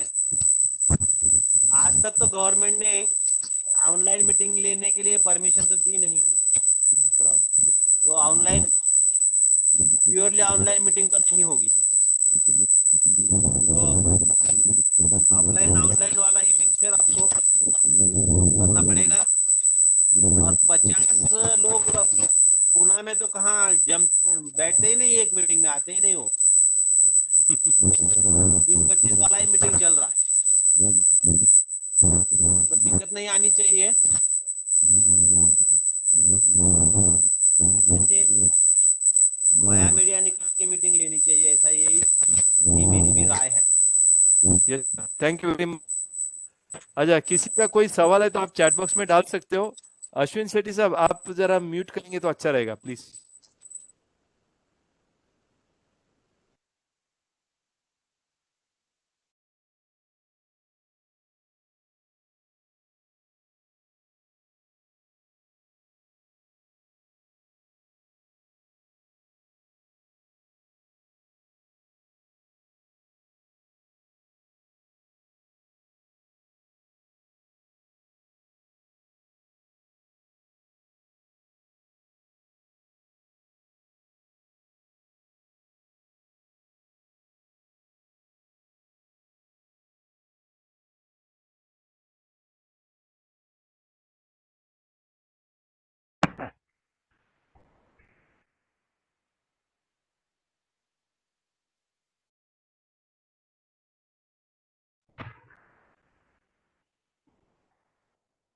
हाँ गर्ग सर. धोंडे सर बोला sir. Question you can ask question. Dhonde sir. Prabhu sir ऐकतात. हा हा हा प्रभू सरांना एक क्वेश्चन आहे माझा. प्रभू सर. विचारा सर. No problem. ओके. नाही आता तो एक इश्यू चाललाय. आपण मेंटेनन्स रिव्हिजन करता येईल काय? बरेच ते सुप्रीम कोर्टाचं जजमेंट आलेलं आहे. असं म्हणतायत लोक 3 BHK 2 BHK माझ्याकडे वेगळा वेगळा आहे सध्या तरी मेंटेन. आता ते मला प्रेशराईज करतायत. मी त्यांना सांगितलं पाहिजे मला ही AGM मध्ये घ्यावं लागेल. Committee can't take decision on that. तर मला त्या संदर्भात सरांकडनं काय मार्गदर्शन मिळतं ते विचारतो. नाही तुम्हाला 2 बेडरूम आहे 3 बेड आहे ते काय एक्झॅक्ट प्रॉब्लेम काय येतोय? अच्छा 2 BHK 3 BHK चा वेगळा वेगळा मेंटेनन्स आहे सध्या. म्हणजे घेतोय आता. आता कोणीतरी सुप्रीम तुम्ही एरिया वाईज घेतात का किंवा इक्वल घेतात तुम्ही? नाही वेगळा घेतो एरिया वाईज आम्ही. 3 BHK चं वेगळं आहे 2 BHK चं वेगळं आहे सध्या. बरोबर. आता ते सुप्रीम कोर्टाचं कोणतरी एक जजमेंट दिले मला की okay we can't take the maintenance based on 2 BHK 3 BHK. It should be common maintenance. आता हे रिव्हिजन सध्या ते AGM आता ठीक आहे तुम्ही सांगितलं सोल्युशन ते एक आलं आता. पण असं काही पॉवर कमिटीला दिलेत का की can we go for this maintenance revision? नाही, managing committee has no right to revise any levy of charges. Managing committee तुम्ही असा निर्णय घेऊ शकत नाहीये. तुम्हाला जनरल बॉडीच्या समोरच ठेवा लागेल. आणि तुम्ही ज्या निर्णय म्हणताय सुप्रीम कोर्टाचा निर्णय नाही आहे ते विनस कोऑपरेटिव्ह सोसायटीचं एक जजमेंट आहे बॉम्बे हायकोर्टाचं आहे. तर ते त्याच्यामध्ये बायलॉज मध्ये ज्या सर्व्हिस चार्जेस आहे ते इक्वल लावायला पाहिजे असं म्हटलेलं आहे. म्हणून सर्व्हिस चार्जेस वेगळा आहे मेंटेनन्स वेगळा आहे. तुमचं रिपेअर्स अँड मेंटेनन्स जे आहे ते स्क्वेअर फूट प्रमाणेच घेतलं जातात. आता रिपेअर्स अँड मेंटेनन्स मध्ये काय येतोय सर्व प्रकारचा रिपेअर्स कळलं की नाही. तर म्हणून तुम्ही रिपेअर्स अँड मेंटेनन्स जे आहे ते स्क्वेअर फूट प्रमाणे घेता येईल. फक्त सर्व्हिस चार्जेस मध्ये जे ऍडमिनिस्ट्रेटिव्ह चार्जेस आहे समजा मॅनेजरचं सॅलरी आहे तुमचं इलेक्ट्रिसिटी बिल आहे लिफ्ट चार्जेस आहे असं सर्व जे आहे जिथे सबस्क्रिप्शन आहे स्टेशनरी आहे कन्व्हिन्स आहे क्लिनिंग चार्जेस आहे हे सर्व तुम्ही इक्वल लावू शकता सर्व्हिस चार्जेसच्या खाली. बायलॉ नंबर 66 मध्ये असं म्हटलेलं आहे की which are the items which are coming under service charges. ते तुम्ही तेवढं घ्या आणि नंतर तेवढं तुम्ही इक्वल डिस्ट्रीब्यूट करा. बाकीचं मेंटेनन्स चार्जेस आणि रिपेअर चार्जेस जे आहेत ते स्क्वेअर फूट प्रमाणे आपल्याला घेता येईल. काही प्रॉब्लेम नाही. ओके. पण तुम्हाला जनरल बॉडीमध्येच हे ठराव घ्यावा लागेल बजेटिंग करून कुठल्या चार्जेस तुम्ही सर्व्हिस चार्ज मध्ये इक्वली करणार आहेत. आता मी खूप सोसायटीला असं एक सजेशन दिलेलं आहे की तुम्ही प्रत्येक सोसायटी फ्लॅट वाईज तुम्ही 2000 किंवा 3000 असं सर्व्हिस चार्जेस म्हणा. तुम्ही काय येतात काय येत नाही त्याचं सांगायचं गरज नाहीये. आणि रिपेअर्स अँड मेंटेनन्स मध्ये स्क्वेअर फूट प्रमाणे घ्या. Because repairs and maintenance you can always take under square foot. Major repairs म्हणा तुमचं मायनर रिपेअर्स म्हणा किंवा पेंटिंग म्हणा कॉमन रिपेअर्स म्हणा हे सर्व तुम्ही स्क्वेअर फूट प्रमाणे घेता येईल. पाटील साहेब आपलं म्हणणं काय आहे त्याच्यावर? मी तुमच्या मताशी सहमत आहे.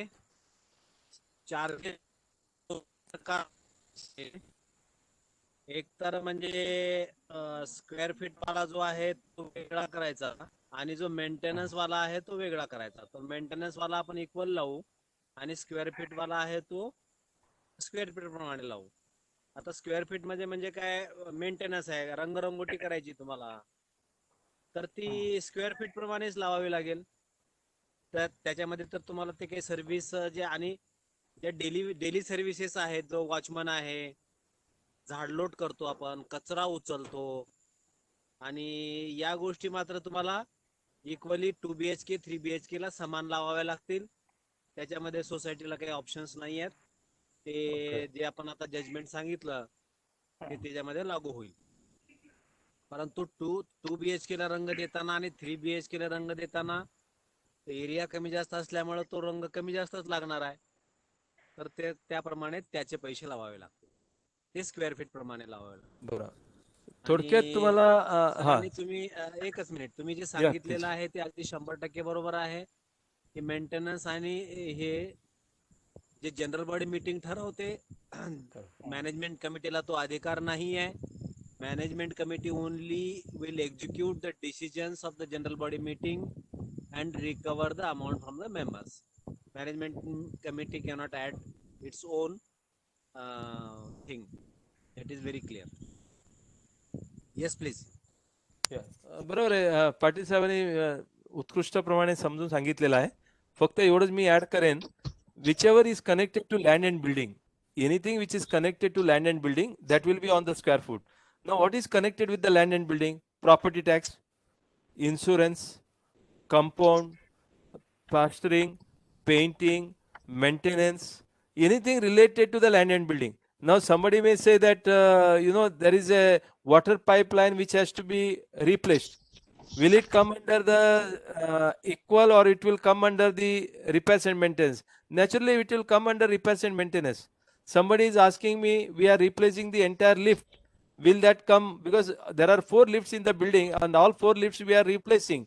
Will it come under equal, or it will come under repairs and maintenance? Naturally it will come under repairs and maintenance, because anything related to the property, what are the properties that is given in the bylaws.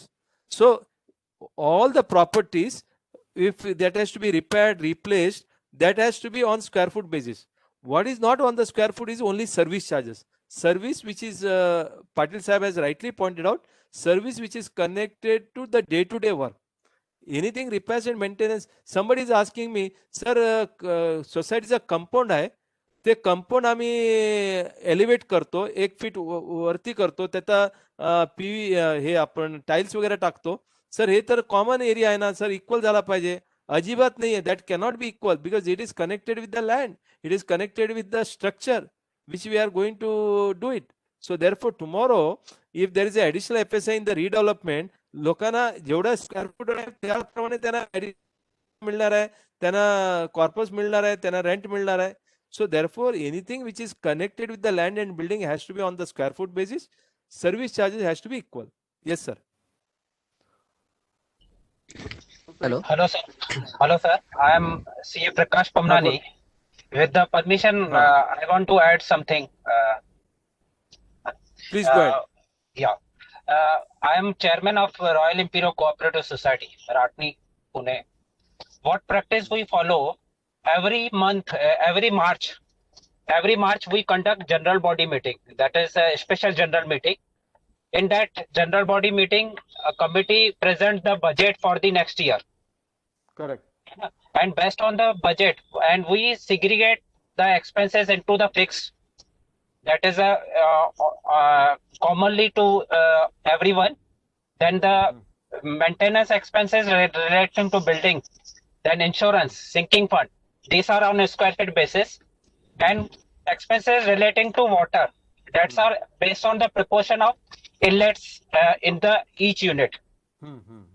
So we segregate, and in the general body, if certain expenditure is increase or decrease, based on that we present all thing in the Excel format, and we in the general body meeting itself we change it, make the changes into that. What is the proposal, what is accepted by the general body, and then with the Excel formula our maintenance amount automatically comes. It is neither on common basis, overall means overall whatever maintenance comes, neither on common basis nor on square feet. It is a hybrid system. Yeah, that's correct. Yeah. So I also suggest every society to have a general body meeting, a special general meeting before the year starts, so that maintenance is pre-decided before the year start, and it's and everybody is aware before the year start how much maintenance they have to pay in the coming year. Yeah, very good suggestion. Yeah. Thank you, sir. So, Prabhu sir एक question होता. Hello. Cabinet. Hello. बोला Abhijit. Hello. हाँ अभिजीत बोला. Hello. So, प्रभू sir हाँ बोला अभिजीत बोला. Cabinet decision संबंधी I think there is तरी मी नोट वाचली की ऑडिटर अपॉइंटमेंट आणि बजेटिंग स्वरूपात कमिटीला एक्स्ट्रा अधिकार दिले because in the view of covid, ते थोडं एलॉबरेट करून सांगता का? कारण सो नाही. डज दॅट मीन की AGM is necessary, without AGM you can do certain things, right, like appointment of auditor and budgeting, and then other things probably anyways required AGM. ते थोडं elaborate नाही करून नाही असा कुठलाही सूट दिलेला नाहीये. कॅबिनेटमध्ये फक्त 2-3 निर्णय घेतलेला आहे. मी प्रत्येक निर्णय तुम्हाला सांगतो. एक निर्णय कॅबिनेटने घेतले त्याच्याप्रमाणे ऑर्डिनन्स पण इश्यू झालेला आहे की the present committee will continue till the new elections are held. So 73 AAA म्हणून सेक्शन आहे, त्याच्यामध्ये असं म्हटलं होतं once the committee is elected, the term of the committee will be only for 5 years. आणि टर्म संपल्यानंतर इलेक्शन आता कोविडमुळे होऊ शकलं नाही, म्हणून आता प्रश्न पडला की व्हॅक्यूम क्रिएट झालेला आहे, हे व्हॅक्यूम कसं भरला जाईल.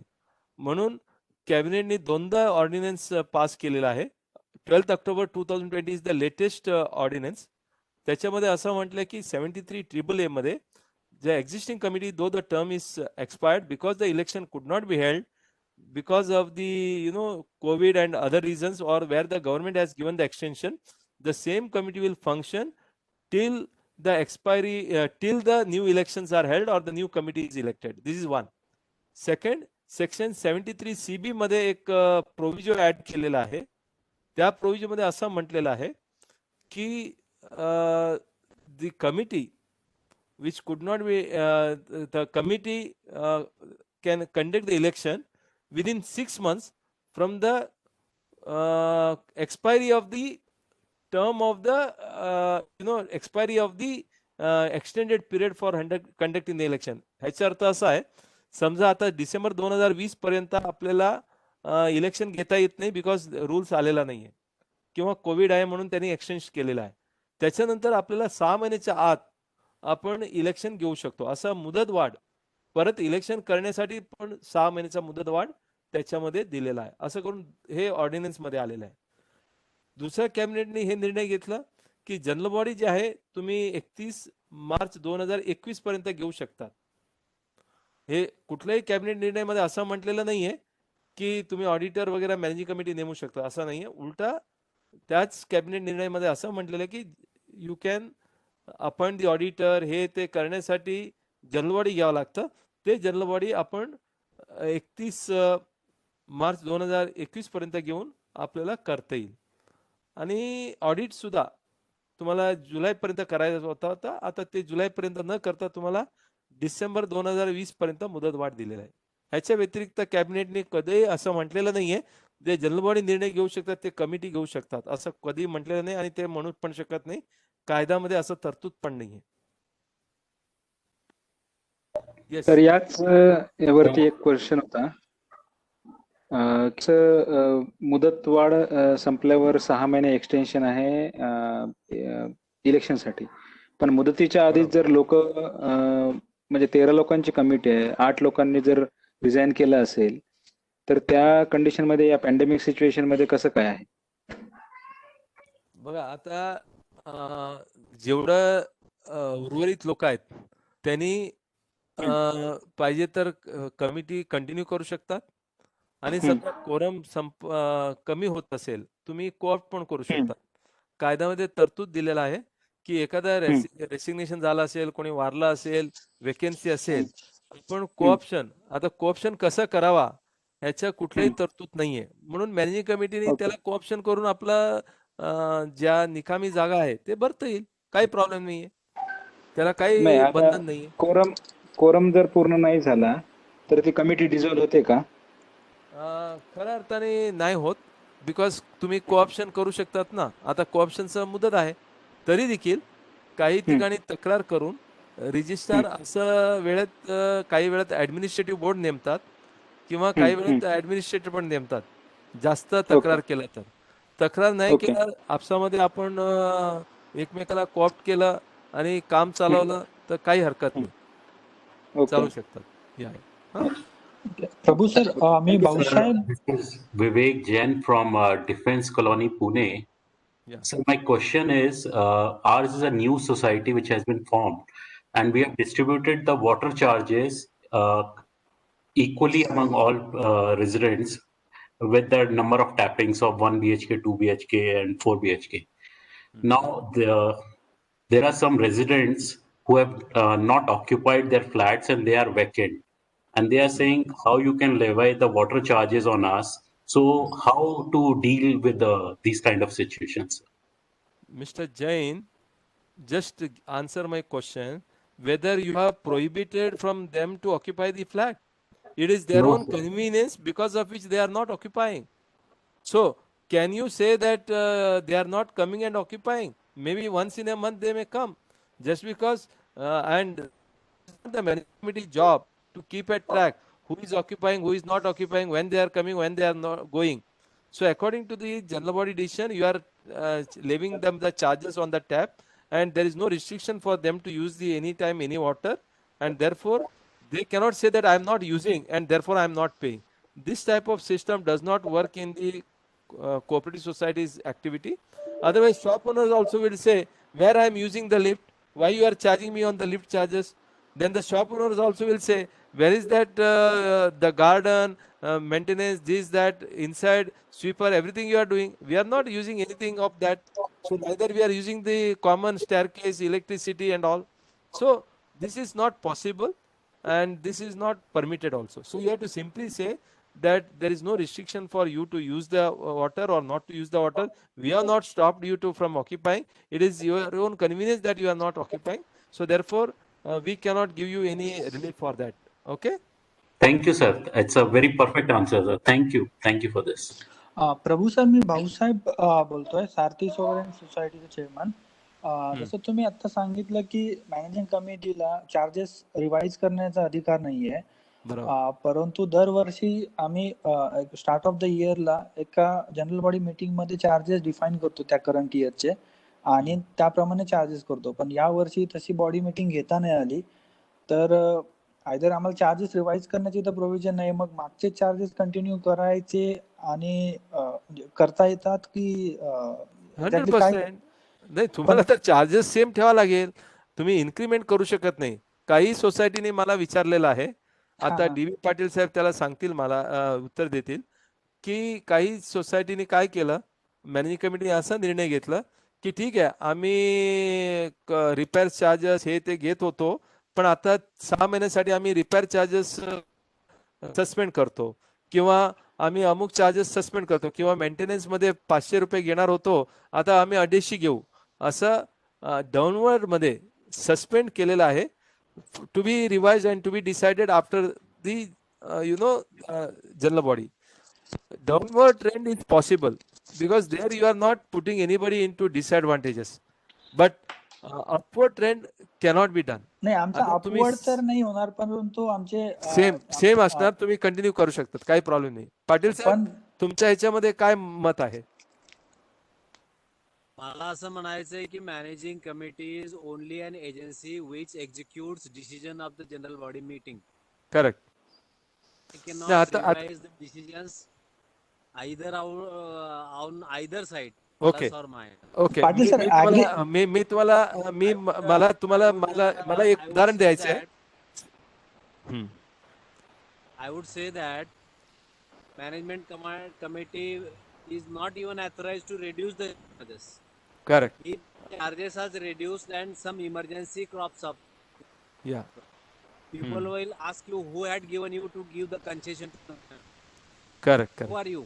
Authorize the who are you to reduce the? Correct.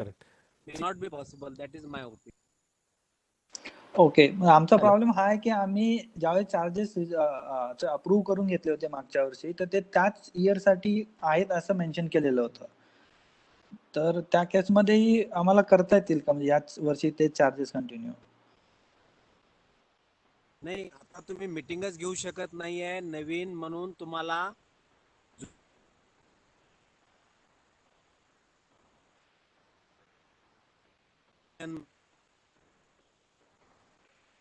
या कमिट्यांना पुढे चालू ठेवलेला आहे, तसं नवीन मीटिंग म्हणून जुन्या मीटिंगचे निर्णय चालू राहतील.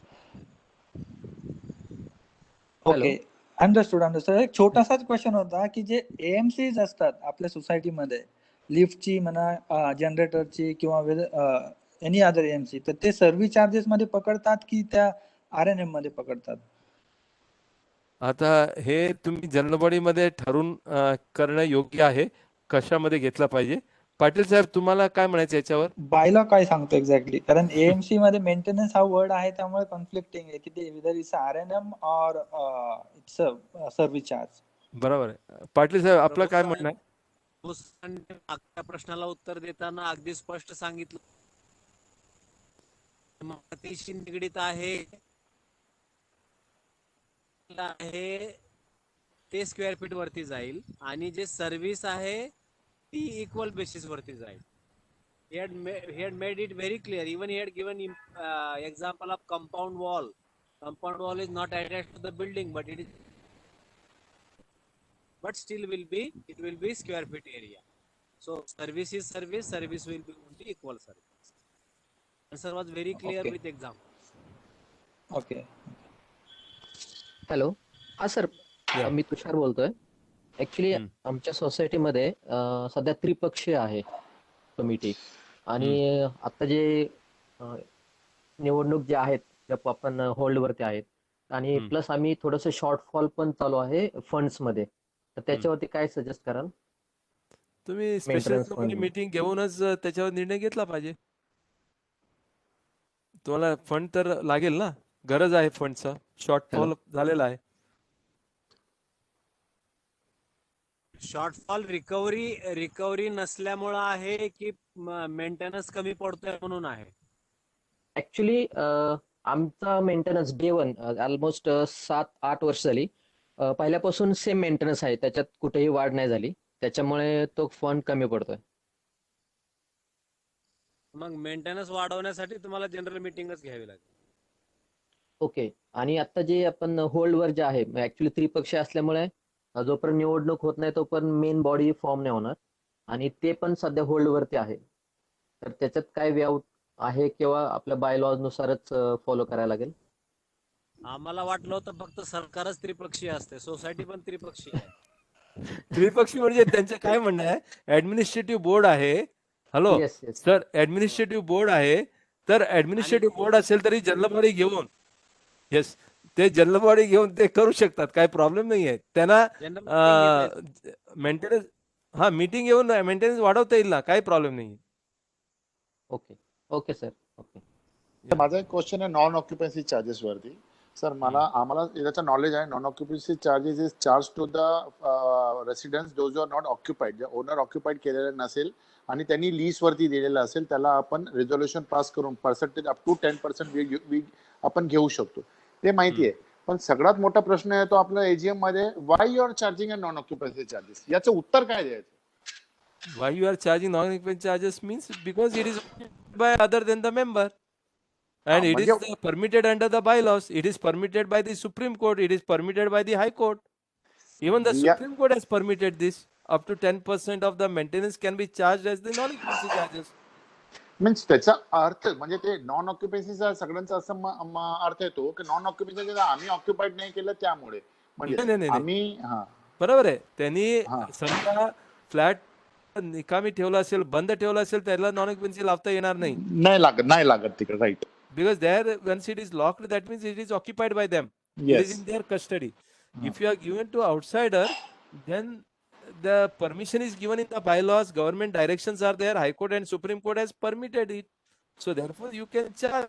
It's not a very big amount, but they are asking for the clarification, so means where it has been written, why it has been charged. Sir, ऐसा है, why income tax should be 30%, why not it should be 20%, 10%, I don't know. It is given in the bylaws.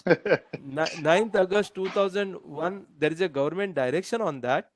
Earlier people were charging double the maintenance.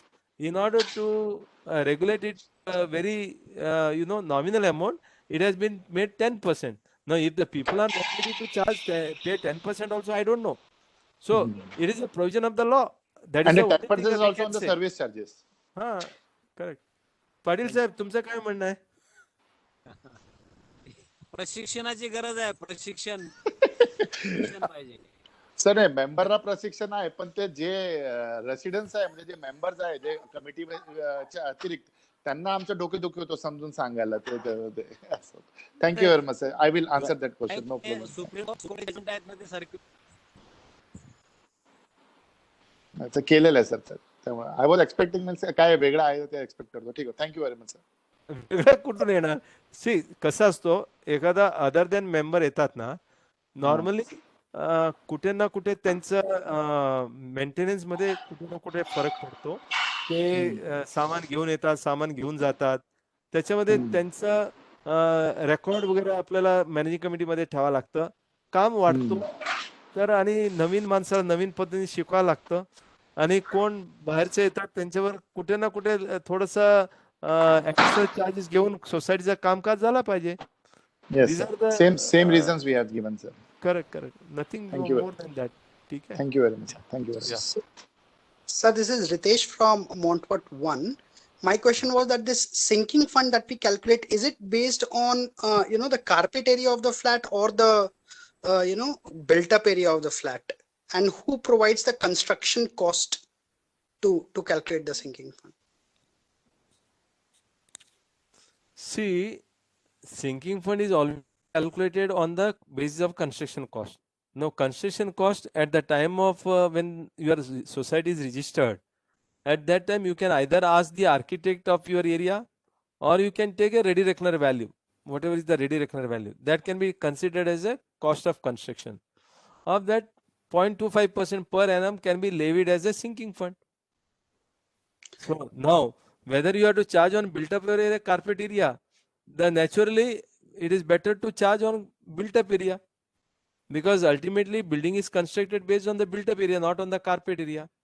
Now if you want to have more clarity, then you can also charge on the carpet area, but the construction cost on carpet area will little bit go up. If it is a built up area, is going to cost you 2,500 rupees per square foot. Carpet area, it may be 4,000 rupees per square foot. So ultimately it is a building which has to be reconstructed. That is a value which we consider. So you better take on carpet area and increase the value by 20%. That's it. Okay? Okay, sir. Thank you. Yeah. Sir, I have one question regarding allotment letter of parking. Can I ask? Okay. I have registration of 2005. I am residing in Wakar Mahalakshmi Complex Society. And builder didn't mention about car parking in agreement. When I asked them, they said that you will get allotment letter later. So, and they gave the allotment letter. They wrote one formal letter to society also. Society also acknowledged that. And later society also issued separate letter to all members, considering the same builder's letter that parking is allotted to everybody. Everybody means whoever have paid and whoever have interested. And now it is almost 4 years now. And now the same society, same committee chairman is objecting that the allotment is wrong. So my question is that allotment letter is sufficient for covered car parking, or it is mandatory to mention in the agreement? No, that is enough. There's no problem. Okay. So what action I should take, or what actually? No, whether anybody has taken any objection on allotment letter? Hello? Yeah. Yeah, sorry. So what I should put in front of chairman or society, how this is your claim is wrong and my allotment is right? No. See, you have paid the money to the builder. He has given the allotment letter, which was earlier confirmed by the same society. Now you cannot once again question it, all that. Okay. And you can just mention that if at all they take rigid action, then you can go to the cooperative court against the society. Okay, because they removed my allotment board from the parking, and they put their own board, and somehow is going on. They are not ready to listen. Better you consult the local advocate, find out, and because everything has been removed, you may also go and file a police complaint also, since you have an allotment letter and all. And of course, they cannot touch your property just like that. The best way is to go, whether they are allowing you to park the vehicle or not. In fact, mine is okay, but one of other member they removed their board and parking the chairman is parking his own vehicle. Acha, which is in that case they should go immediately to the civil court and bring the stay, because this cannot be done like that. Okay. But the allotment letter is legally confirmed. They cannot anybody can change it, or society have right to cancel that allotment letter. No. Normally no, unless until there is some dictator, chairman secretary comes and they want to take the law in their hand, then what to do? So many things they do, then they are putting, residents and the society into lower heads. Sir, society doesn't have a right to sell, right? Here is the question. Cover car parking. And the cover parking has been given by the builder through an allotment letter. Whether the society can take over that and re-allot to somebody else. In all my fairness, it should not be done, because there are so many people who have paid the money and taken the covered car parking. Okay. Now, if you ask me legally, yes, there is a Supreme Court judgment, builder cannot sell. But typically builders are selling, what to do? And people are buying. And this must be judgment of latest judgment. My agreement was 2005 and allotment letter of 2009. Okay, not an issue. You can go to the court and naturally the court will most 99% give the judgment in your favor. Okay. Okay, sir. Okay. Thank you, sir. Thank you. Sir इनका ही question मेरे पास भी आया था। ये इनके एक member का जो पार्किंग का पैसा है वो फर्स्ट एग्रीमेंट में है, बट जब सेकंड एग्रीमेंट बनाया गया उसमें वो मेंशन करना भूल गए। तो क्या ये अमेंडमेंट टू एग्रीमेंट में जा सकते हैं? फिर से जा सकते हैं, सप्लीमेंट्री एग्रीमेंट कर सकते हैं, कोई प्रॉब्लम नहीं। Even after conveyance deed is done or society is formed, कर सकते, कोई problem. Okay, yeah. Amendment can be done anytime. There is not an issue. Yeah. Good evening, Ramesh ji. Hello. My question is same on the parking. If it is an open parking space allotted by builder, does society have the right to change it, or it's legal for you that you have the right to object for that? No, you have a right to object. But if it is open parking, even the society has a right to change. Both are there. But naturally, who will win? It is the person who has allotment that builder has already allotted. He will have an upper hand, not the society. Because at the end of the day, there are n number of judgment which says one person should have one parking. If the one person has got 10 car parking, then they will lose. But if one person has got only one car parking, that too open car parking taken by the builder, and now the society wants to change it, then they should be given another car parking. Just because chairman secretary wants the car parking, or because of self-interested people, they simply rotate it and take away all the right. That will not work, no? Then they will create chaos in the society. Sir, in the case, if the builder is allotting a second parking to the owners, then what will be the? Then there will be a challenge. There, one person, one car parking is fine. If one person is going to get 2 car parking, then the society may cancel. There is no issue on that. So the society can take the objection, even the builder have allotted for the second parking also. Yeah. That is possible. Because in that the maintenance cost will be also it will be if it has been allotted also, the society can charge them the maintenance charge as higher also. Yeah, correct. Okay. So even if that car parking is mentioned in the index 2, then open car parking are allotted. No, see, if index 2 it is mentioned, that means it is in the agreement.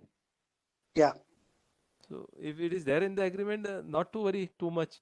But as you are saying, if it is second car, third car parking also mentioned in the index 2, that may not hold good. Because one person cannot take 2 or 3 car parking. One person can take only 1 car parking. No, so builder has ensured every flat actually gets at least 1 car park, but then there are some additional that it was. Then okay. See, it all based on situation to situation and case to case basis. Yeah. I Good evening. think, yeah. Ramesh ji, one money here on Yeah. NOC charges. Uh-huh. Sir, this 2001 government order says 10% of service charges, but the amendment GR of 25th February 2011, it says 10% of maintenance charges. Correct. So whether it is service charges or maintenance charges, because the amendment says maintenance charges, maybe mistake, but No, no. See, let me tell you, the maintenance charges is what they are trying to say is, other than the municipal tax, any amount which is levied to the member of that 25%. So earlier, if you see 2001 circular, it says service charges. True. Now, maximum societies, what they do is, property tax anyhow different bill is coming. So entire bill, whatever bill is there, of that 10% they charge. And people do pay because it is not making a big difference. Okay. So if somebody wants to be very particular about it and wants to calculate naya paisa to naya paise, then let them contest and take the matter up to Supreme Court. Okay. Okay. Yeah. Yes, thank you. Okay. Nivrutti sir.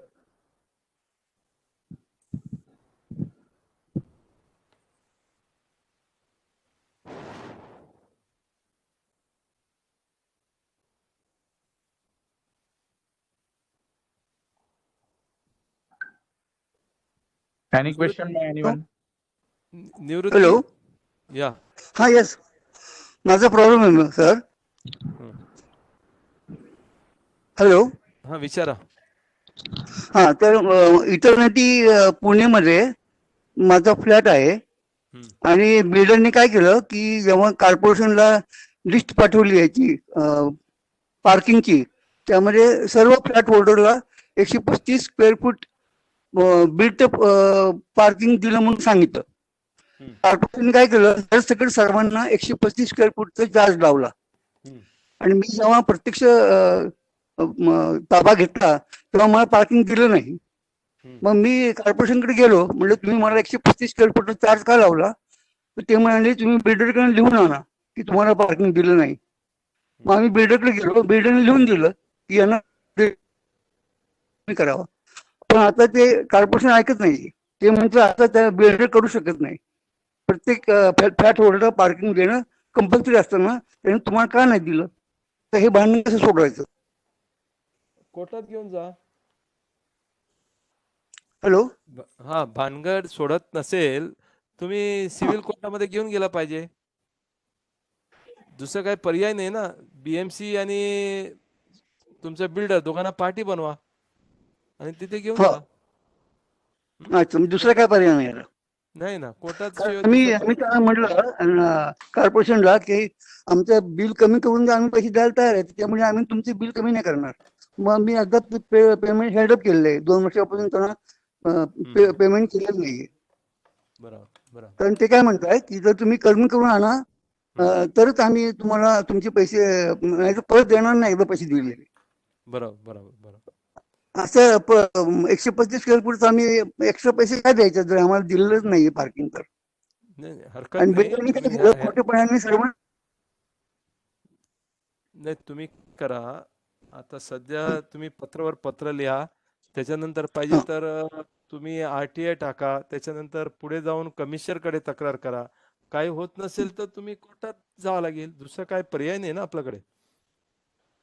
तोपर्यंत आम्ही ते पैसे भरलेले नाही त्याचे. तुम्ही नाही भरत तसं भरू नका. भरू नका. कारण काय म्हणताय, ते म्हणतात तुम्ही बिल्डरकडे आम्ही लिहून दिलं, आता कॉर्पोरेशन ऐकायला तयार नाही. पहिले म्हणलं तुम्ही लिहून आणा, आम्ही लिहून आणलं. आता ते म्हणतात त्यांनी पार्किंग तुम्हाला द्यायलाच पाहिजे होतं. असं कसं होऊ शकतं. बरोबर असं उलट काढलं. पार्किंग पाहिजे की नको तुम्हाला. पार्किंग पाहिजे पण देत नाही त्यांना. देर इज नो पार्किंग राव. तर आता कोणाकडे येत आहे पार्किंग आहे त्यांना ते काय केलंय की ह्यांनी काय केलंय सोसायटीने 2-2, 3-3, 4-4 पार्किंग दिली एका माणसाला. नाही, आपण ते वेगळ्या तुमच्याशी चर्चा करूया. पण आता आपण जनरल क्वेश्चन घेऊ. ठीक आहे. मंगेश वाघमारे. या मंगेश वाघमारे. हा सर, नमस्कार. सर्वप्रथम तुम्ही इतका अमूल्य वेळ दिल्याबद्दल धन्यवाद. सगळ्या लोकांचे प्रश्नांची उत्तर मिळत आहेत, तर त्याचा फायदाच होतोय. माझा एक छोटासाच प्रश्न आहे की आम्ही सोसायटीने ठरवलेलं आहे, म्हणजे सोलार सिस्टीम इन्स्टॉल करायसाठी आम्ही सगळं कोटेशन्स वगैरे सर्वे वगैरे सगळं करून झालंय. आता प्रश्न हा आहे की करंट कमिटीला इतके राईट्स आहेत का की 15 लाखाचा म्हणा किंवा 15-16 लाखाचा बजेटचा सोलार पॅनलचा आपला प्रोजेक्ट तो अप्रूव्ह करून घ्यायचे राईट्स आहेत का, की आपल्याला नेक्स्ट एजीएम किंवा नेक्स्ट कमिटी कडूनच तो जो प्रोजेक्ट आहे तो करून घ्यावा लागेल? हा प्रश्न आहे सर. तुमचा कमिटीचा टर्म संपलाय? नाही, कमिटी म्हणजे आता रनिंग म्हणजे लास्ट इयरला कमिटी होती ना ती चालूच आहे, पण आता हे कोविडमुळे आपण एक्सटेंडेड म्हणतोय ना की करंट कमिटीला इतके राईट्स नसणार असं म्हणतोय ना काहीतरी. तर ज्यांचं टर्म संपलेला आहे, ज्यांचं तुमचा लास्ट इलेक्शन कधी झाला होता तुमच्या कमिटीचा? लास्ट इलेक्शन झालेलं एप्रिल किंवा मे मध्ये 2018 मध्ये. 2018 बरोबर आहे ना. तुमचं 2018 म्हणजे आता 5 वर्षाचा टर्म आहे तुमचा. 2023 पर्यंत तुमचा टर्म आहे. नाही, एक मिनिट सॉरी, एकच मिनिट. आमची कशी ही सोसायटीची पहिलीच इलेक्शन होतं आणि त्याच्यामध्ये कसं झालं की आम्ही 1 वर्ष म्हणजे 1 वर्षाच्या कार्यकालासाठी निवडून ठीक आहे. प्रोव्हिजनल कमिटी आहे तुमचा. प्रोव्हिजनल कमिटी आहे. करेक्ट. हंगामी कमिटी, बरोबर. प्रोव्हिजनल कमिटी आहे. तरी देखील तुम्ही प्रोव्हिजनल कमिटी म्हणजे तुम्ही रेकमेंड करू शकतात. शेवटी निर्णय प्रोव्हिजनल कमिटी घेणार नाही, जनरल बॉडी घेणार आहे. आणि एकदा जनरल बॉडीने निर्णय घेतला तर प्रोव्हिजनल कमिटी सुद्धा त्यांच्या अंमलबजावणी किंवा इम्प्लिमेंट करू शकतात. तुम्ही प्रस्ताव जनरल बॉडीमध्ये ठेवा, जनरल बॉडीने त्याला मंजुरी दिली तर काय हरकत नाही. तुम्ही करू शकत नाही असं कुठेही म्हटलेलं नाहीये. Provisional committee is also as good as duly elected managing committee. बरोबर. तसं आम्ही आतापर्यंत सगळे म्हणजे जे पण प्रोजेक्ट आहे ते आम्ही रन केले आहेत.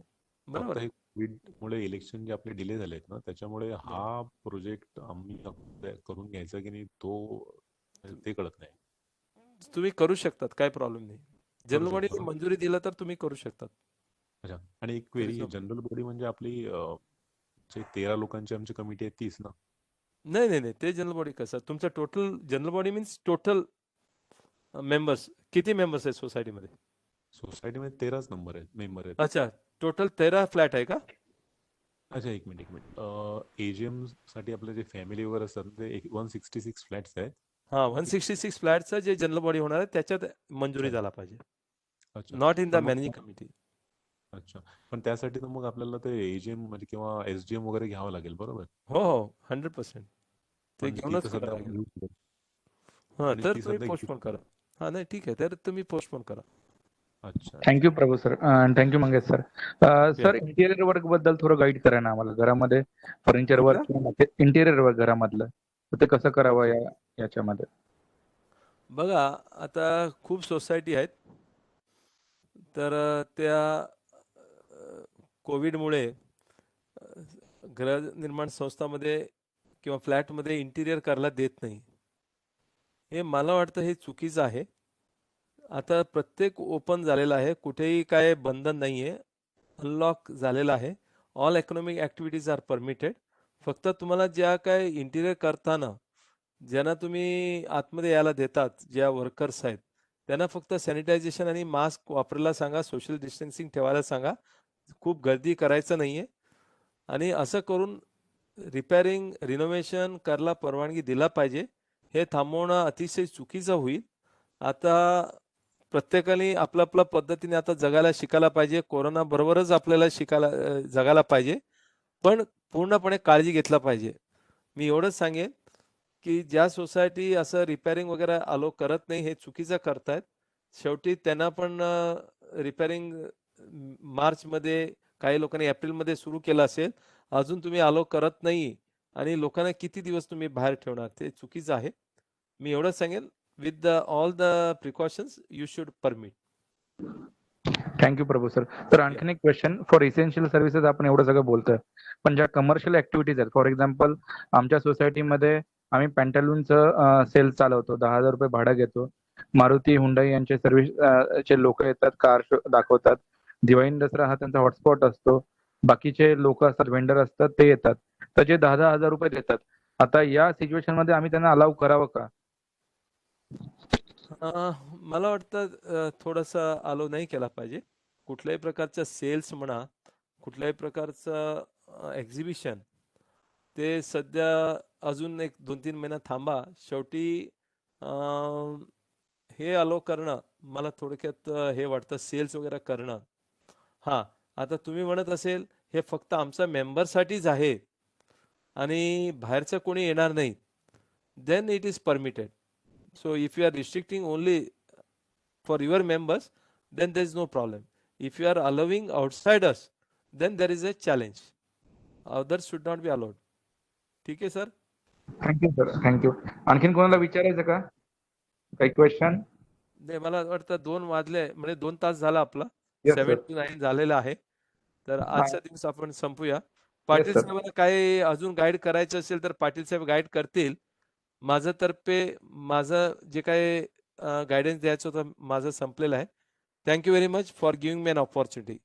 Thank you very much sir. Vaishali madam. Thank you Prabhu sir. Yeah, thank you. Vaishali madam. Yes, Jayvanji. Yes, you can end the session. This time, can you hear me? Yeah, we can hear you. Okay. Good evening, everyone. As usual, yet another enriching session has come to an end. And on behalf of Maharashtra Cooperative Housing Society's Education and Training Center, I would take this opportunity to give the vote of thanks to all the organizers, the participants, and mostly the contributors like our chief guests and our honorable guests that have, spent that time and addressed each and every questions from the participants. Firstly, I would thank Mr. Siddharth Verma, Mr. Rahul Shankar, Mr. Shailen Chawla from the Times Group, who very nicely explained on how a delivery of newspaper is done from the press to our door. Okay, thank you very much for clearing the doubts from the participants regarding the COVID preventive measures that you are taking. Thank you very much, sir, for being here and gracing this platform. Then I want also like to thank Mr. Ramesh Prabhu sir and Mr. Dharnidhar Patil sir. Time and again they have been contributing to these sessions, and not only regarding the topic, like today's topic was AGM, challenges that societies face, but it is not only restricted to AGM or elections. They answer each and every question, whether it is an agenda point or not. So that is the, it is a vast sea of knowledge that they have, which can be shared. And as I read some of the chat where one of the person has said, this is a very short session to continue, and we need to continue to have this an extension to this session. So I would like to thank Ramit sir and Patil sir for sharing their knowledge, and would also request them that आम्हाला तुमची गरज आहे sir, की पुढे देखील ज्यावेळेस तुम्ही असे काही आमच्या सेशन्स होणार त्यावेळेस तुम्ही प्लीज यावं. आणि तुमचे मी मनापासून आभार मानते की तुम्ही आमच्या विनंतीला नेहमीच मान देता, त्याबद्दल तुमचे धन्यवाद मागते. त्याचप्रमाणे आता आपण येऊयात MCHS education training and centre बद्दल. आज आपण पाहिलं की देरवर श्री सत्यम सिंग यांनी काही सर्टिफिकेट ऑफ रेकग्निशन आणि एक अप्रिसिएशन ज्यांनी कॉन्ट्रीब्यूट केलं या पूर्ण लॉकडाऊन पिरियड मध्ये, त्यांच्यासाठी काही 4 शब्द गोड बोलले. आणि ह्या MCHS एज्युकेशन सेंटरने त्यांच्यासाठी एक फुल न फुलाची पाकळी म्हणून एक सर्टिफिकेट इश्यू केलं. I would thank Shri KC Garg sir, Shri Harshad Vengurlekar sir for designing the logo, for designing the certificates, Shri CA Ramesh Prabhu sir and Patil sir for approving those certificates. Thank you very much sir. कारण हे जे आहे हे सगळ्यांसाठी एक प्रोत्साहन आहे की जर आपल्या कामाचं जर आपल्याला एक चीज बनतं, ज्यावेळेस आपले रेकग्निशन मिळतं, त्यामुळे thank you very much for taking this efforts. Similarly, I want to thank Jayvan Ghodke sir for his contribution, tireless efforts every time and again. He organizes these sessions. He brings in many, elite personalities to share their knowledge. Thank you very much, Ghodke sir. and all area champions. Now that we have taken this responsibilities, we are responsible to spread this knowledge across societies. Here there are no boundaries. The beauty of this education center is that anyone can request for a topic. Anyone who has an experience in a certain area can share their information on this platform. You just have to reach out to us. So I would request each and every person, the information about the area champions, the areas has been displayed by Garg sir in all WhatsApp groups. If you have any doubts, if you want some information, please put it on the WhatsApp group. We will take it up and we will try to bring persons from experts from that relevant field and try to share that knowledge with you all. And today's session, thank you very much for participating, asking questions, sharing your outlook on various topics. And on behalf of MCHS, once again, I want to thank each and every person. Thank you very much. Thanks. Good night. Just एक ही चीज बोलूंगा, Dhanendra Patil sir ने जो certificate के ऊपर अपना approval दिया है वो मूल्यवान बन गए हैं, उनकी जो वैल्यू है वो एक बहुत मूल्यवान बन गए, मैं ये बोलना चाहूंगा। सही सही सर, सही बात। तो thank you for that sir. Thank you. Good night. Thank you, Prabhu sir and Dharmendra Patil Thank sir. you, Prabhu sir. Good night. Good night. Yeah. Good night, sir. Yes. Thank you, Garg sir. Thank you all management committee. Thank you, sir.